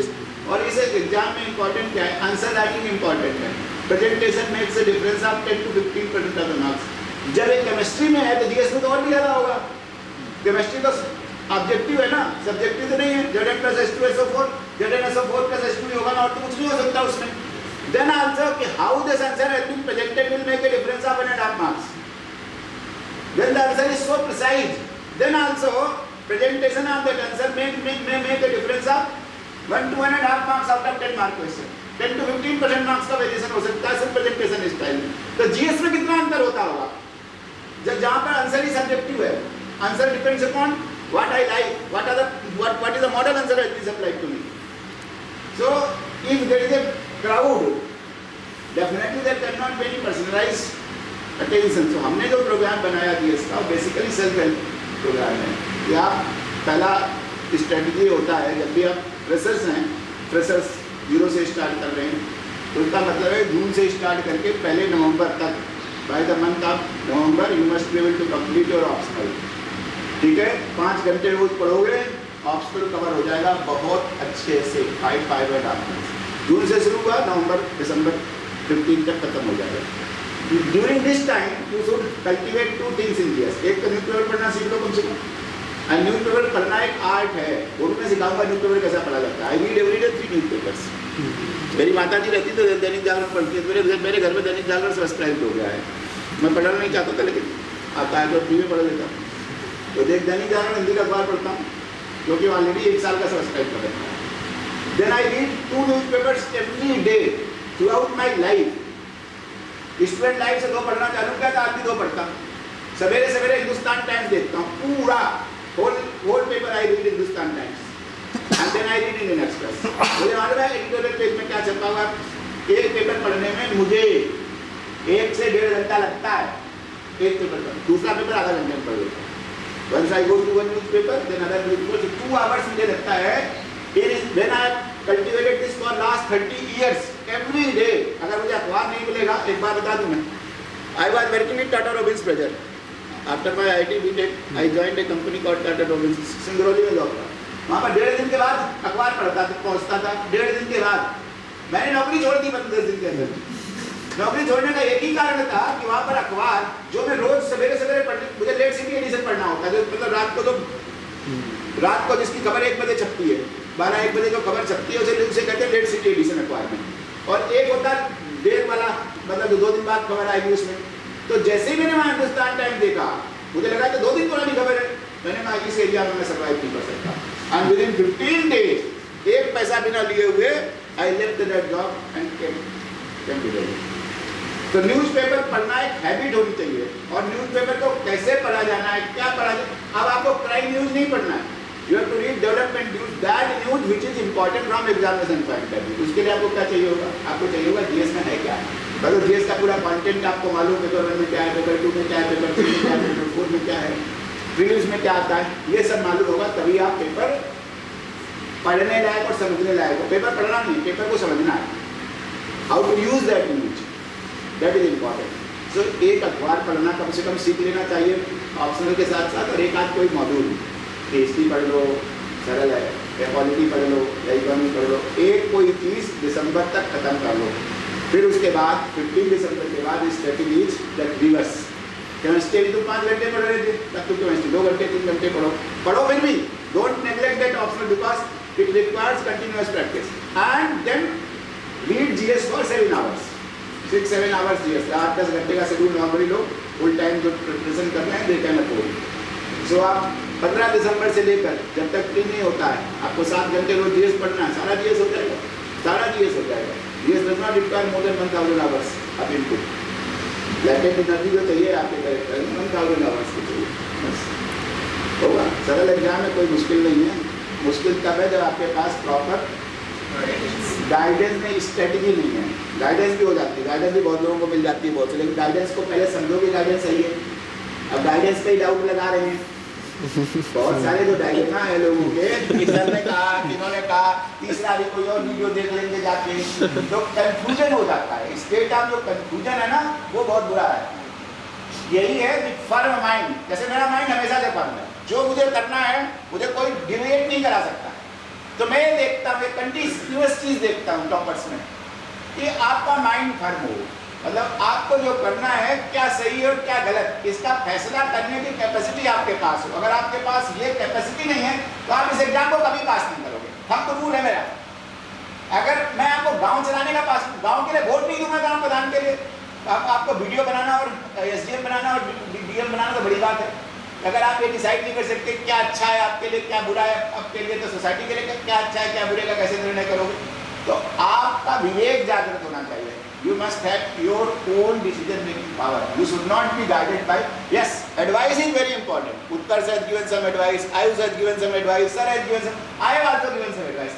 We are only giving you advice. Once you convert that advice, if that advice is logical, rational, satisfying, then it is your action plan. It must be converted into action plan. तो advice भी मिल जाना, guidance भी मिल जाना बड़ी बात नहीं है. बड़ी बात यह है उस एडवाइस को सही मान के वो आपकी कसौटी पे सही है क्या, उस पर इम्प्लीमेंट करना, उसमें उल्टा लटकना होता है. आई यूज द वर्ड उल्टा शीर्षासन करना पड़ता है. 10 घंटे की साधना, ये पूरे एग्जाम की प्रिपरेशन एक साधना है, एक तपस्या है. अगर आप इस तपस्या को 1 साल कर लेते हो एग्जाम 10 घंटे, लेकिन 10 घंटे कितने कर पाते हैं, कितने के अंदर इतना गट्स है. मैं एक उदाहरण इसमें सोच, थंब रूल का मेरा रूल ये है, अगर आप 3 घंटे 4 घंटे 4 महीने पढ़ते हो तो आप किसी भी यूनिवर्सिटी के टॉपर होने चाहिए. अगर आप 3-4 घंटे रेगुलर 4 महीने पढ़ते हो तो मेरी नज़र में क्या होने चाहिए, आप जिस भी विश्वविद्यालय से या जिस भी इंस्टीट्यूट से पढ़ के आए हो आपको वहाँ के टॉप 5 में होना ही चाहिए. अगर आप टॉप 5 में नहीं हो, मेरी दृष्टि एकदम स्पष्ट है कि आपने 3-4 घंटे सेल्फ स्टडी करने का स्टेमिना नहीं है. तो किसी भी टॉपर को यूनिवर्सिटी टॉप करने के लिए, कॉलेज टॉप करने के लिए 4 से 5 घंटे से ज़्यादा की जरूरत नहीं है. अगर आप 4 से 5 घंटे कर रहे हो तो आपको या तो लेवल बहुत कम है, आपका इंट्रिंसिक लेवल जो है बहुत कम है. आप 95% 10th क्लास के नहीं हो, आप बहुत पीछे हो. तो यहाँ पर आपको उतनी एनर्जी, यहाँ पर कंपटीशन आपका टॉपर्स के साथ है, बोर्ड के टॉपर्स के साथ है, यूनिवर्सिटी के टॉपर्स के साथ है. अगर आप नहीं हो तो आपको एनर्जी, वो रिक्वायरमेंट जो होती है उनके अंदर, वो आपको क्रिएट करनी होती है. जो भी टॉपर जो भी एग्जाम को सक्सेसफुल होता है वो उस लेवल अपने अंदर क्रिएट कर लेता है. इट नॉट नेसेसरी क्या बोर्ड के टॉपर हो, लेकिन बोर्ड के टॉपर के लिए तो रिक्वायरमेंट थी, वो रिक्वायरमेंट तब नहीं करी आप, अब कर लो.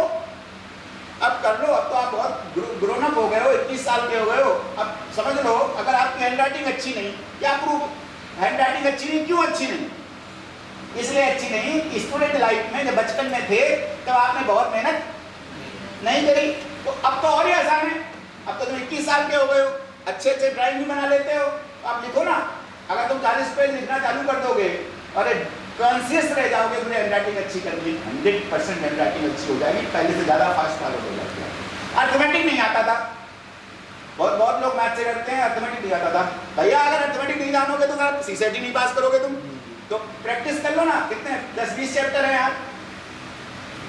8वीं क्लास के ही तो है वो, 8वीं क्लास ज़्यादा है, 8वीं 10वीं के होंगे मैक्सिमम. तो 10th तक की मैथ तो हर एक कोई कर सकता है. So you should know what you lack, what is required from examination point of view, and what you lack. If you know what you lack, you can fulfill. बस मुझे और कुछ नहीं करना, खत्म करता सेमिनार को क्या. Thank you, Utkarsh ji, so nice. You came, Ayush ji, both of them. Exam दे रहे हैं.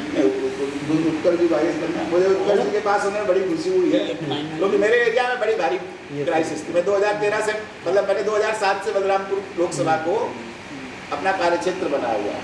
नहीं सर, मैं मिला कई लोगों से, नाम बताया आपका सर, तो सभी लोग सर आपको जानते हैं और वो कहते हैं कि आप कम्युनिकेट करिएगा तो सर मुझे हमसे नाम मिले और सर को नाम बताइए. तो वो बहुत, मुझे उस एरिया में, मतलब गाँव में लोग जानते हैं, सिरसिया ब्लॉक तक से लेकर एकदम लास्ट में. तो उस एरिया में मेरा सोचना क्या है, मैं 2014 में लोकसभा की टिकट मांग रहा था श्रावस्ती से, 24 में भी मांगी मैंने. तो मैं एक बात बता रहा था कि मैं समझता हूँ MLA MP बनने से देश का भला नहीं होता है. MLA MP तो किसी न किसी को बन ही जाना है, और MLA MP कितना होशियार होगा उसकी भी कोई जरूरत नहीं है, क्योंकि डेमोक्रेसी है. डेमोक्रेसी में कॉन्स्टिट्यूशन का पहला वर्ड है we the people. We the people जिसको चूज कर ले वही इलेक्ट हो जाएगा. तो ना उसमें एजुकेशन की जरूरत है, ना किसी चीज़ की जरूरत है, होने की जरूरत भी नहीं है. आप क्वेश्चन मार्क करते रहिए कि भाई आप ग्रेजुएट होना चाहिए, जरूरत ही नहीं है. तो देश में जब हर तरीके के लोग पाए जाते हैं, हर तरीके के लोग चुनाव जीत सकते हैं. लेकिन मेरा सोचना है किसी भी एरिया का विकास तभी होता है जब उस एरिया से IAS, IPS, IFS ऐसे सपने देखने वाले युवा जागृत हो, लोग एग्जाम पास करें. जैसे एक बार पास हुए तो बहुत लोग एग्जाम दे रहे होंगे. इसका इफेक्ट क्या होगा, ये चेन रिएक्शन होगी. अब मुझे 1-2 साल के अंदर देखोगे 1-2 और आ जाएगा कोई. और जब तक 1-2 पास नहीं होते किसी भी एरिया से तो कोई नहीं होता. बहुत डिफिकल्ट होता है। तो आप जैसे आ रहे हो कहीं किसी रिमोट एरिया से आ रहे हो, तो आपके ऊपर बहुत बड़ी जिम्मेवारी है। You are going to be role model. बाकी किसी एग्जाम के दौरान जरा गूगल के सीईओ बन जाओ, कुछ भी बन जाओ, आप किसी के रोल मॉडल नहीं बनते। यहाँ पर आप रोल मॉडल बनते हो, सोसाइटी के रोल मॉडल बनते हो, फैमिली के रोल मॉडल बनते हो। तो उसके लिए कुछ ना कुछ तो करना पड़ेगा, नीट से एक्टर करना पड़ेगा। That is what this examination is. 2-3 साल की 3 साल का इसमें मान के चलना चाहिए। बहुत अच्छे हो, सब कुछ करेक्ट फॉलो किया है, भगवान का आपके ऊपर बड़ा आशीर्वाद है, तो 1 साल में पास हो जाओगे। नहीं तो 1 साल में पास होने वाले सिर्फ 13% होते हैं। मैं भी संसद बता दूँ, दवा मत हो कि पहले साल में पास होने वाले 14% लोग, 100 में से जो 14 बैठते हैं पहले साल में पास हो जाते हैं। लेकिन सेकेंड अटेम्प्ट में पास होने वाले 22% होते हैं। 22% लोग सेकेंड अटेम्प्ट में एग्जाम पाते हैं। स्टैटिस्टिक है यूपीएससी की, जो आप किसी भी यूपीएससी की रिपोर्ट से जाके चेक कर सकते हो। थर्ड अटेम्प्ट में भी लोग पास होते हैं, फोर्थ अटेम्प्ट में भी लोग पास होते हैं, और पास पहले अटेम्प्ट में भी हुआ जा सकता है। सिर्फ डिपेंड करता है इस एग्जाम की जो लैकिंग है, जो रिक्वायरमेंट है, आप उनको कितना बढ़िया से, कितनी जल्दी समझ जाते हो और अपनी कमियों को पूरा कर देते हो। कोई डिफिकल्ट एग्जाम नहीं है, मीडियोकर्स का एग्जाम है। तो कोई IIT जेईई का एग्जाम नहीं जहाँ पर बहुत जीनियस की जरूरत है कि भाई साहब दिमाग अच्छा नहीं होगा। यहाँ दिमाग करें, किताब के क्वेश्चंस हैं, मेहनत का गेम है, प्रैक्टिस का गेम है। मेहनत मतलब प्रैक्टिस है, और एक गुड स्ट्रेटजी की ज़रूरत है। आई थिंक आप लोग आए हैं, अच्छा हुआ है। और कुछ पूछना हो तो पूछ लीजिए, नहीं तो अब आप बैठिए, आप खड़े क्यों, आप आराम से बैठिए। ये एक बुका तो आपका था भाई साहब, उत्कर्ष जी। ये सर आपको दिया नहीं लगता जल्दबाजी में, नहीं, बुका देना दे दिया था कि नहीं? सबसे पहले। ठीक है, कल से क्लास प्रारंभ है। कल से 11 बजे 11 बजे से 100 का हिसाब है। मैं क्लास को 100 बोलता हूँ कि जब क्लास चालू होती है, एक बार once show gets going, it stops only when the course is finished। से नवंबर के आखिरी तक ऑलमोस्ट सारा कोर्स खत्म हो जाता है हर सिचुएशन में। पेपर 1 से चालू होगा, एटॉमिक स्ट्रक्चर से कोर्स चालू होगा। नहीं, गैसीय सिस्टम। अच्छा, गैसेस स्टेट से शुरू होगा। अच्छा, गैसेस स्टेट से शुरू होगा। इतना करेक्शन। एटॉमिक स्ट्रक्चर वो 3rd यूनिट 4th यूनिट। ठीक है, ऑल द बेस्ट। और कुछ पूछना हो तो पूछ लो। ठीक है जी। पेपर 2 से स्टार्ट होगा, 1 से 1 से 1 unit 1 gaseous state, thermodynamics, phase equilibrium, ये यूनिट। Okay, thank you. आओ तुम लोग उधर से निकल लो, धीरे से निकलो, क्योंकि ये लोग घेरे। आप इसमें चलो, उधर से निकल जाओ। एक बार कॉन्ग्रेचुलेशंस, क्लैपिंग।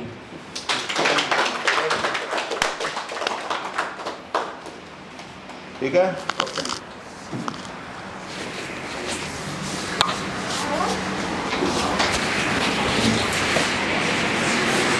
ये रखिए।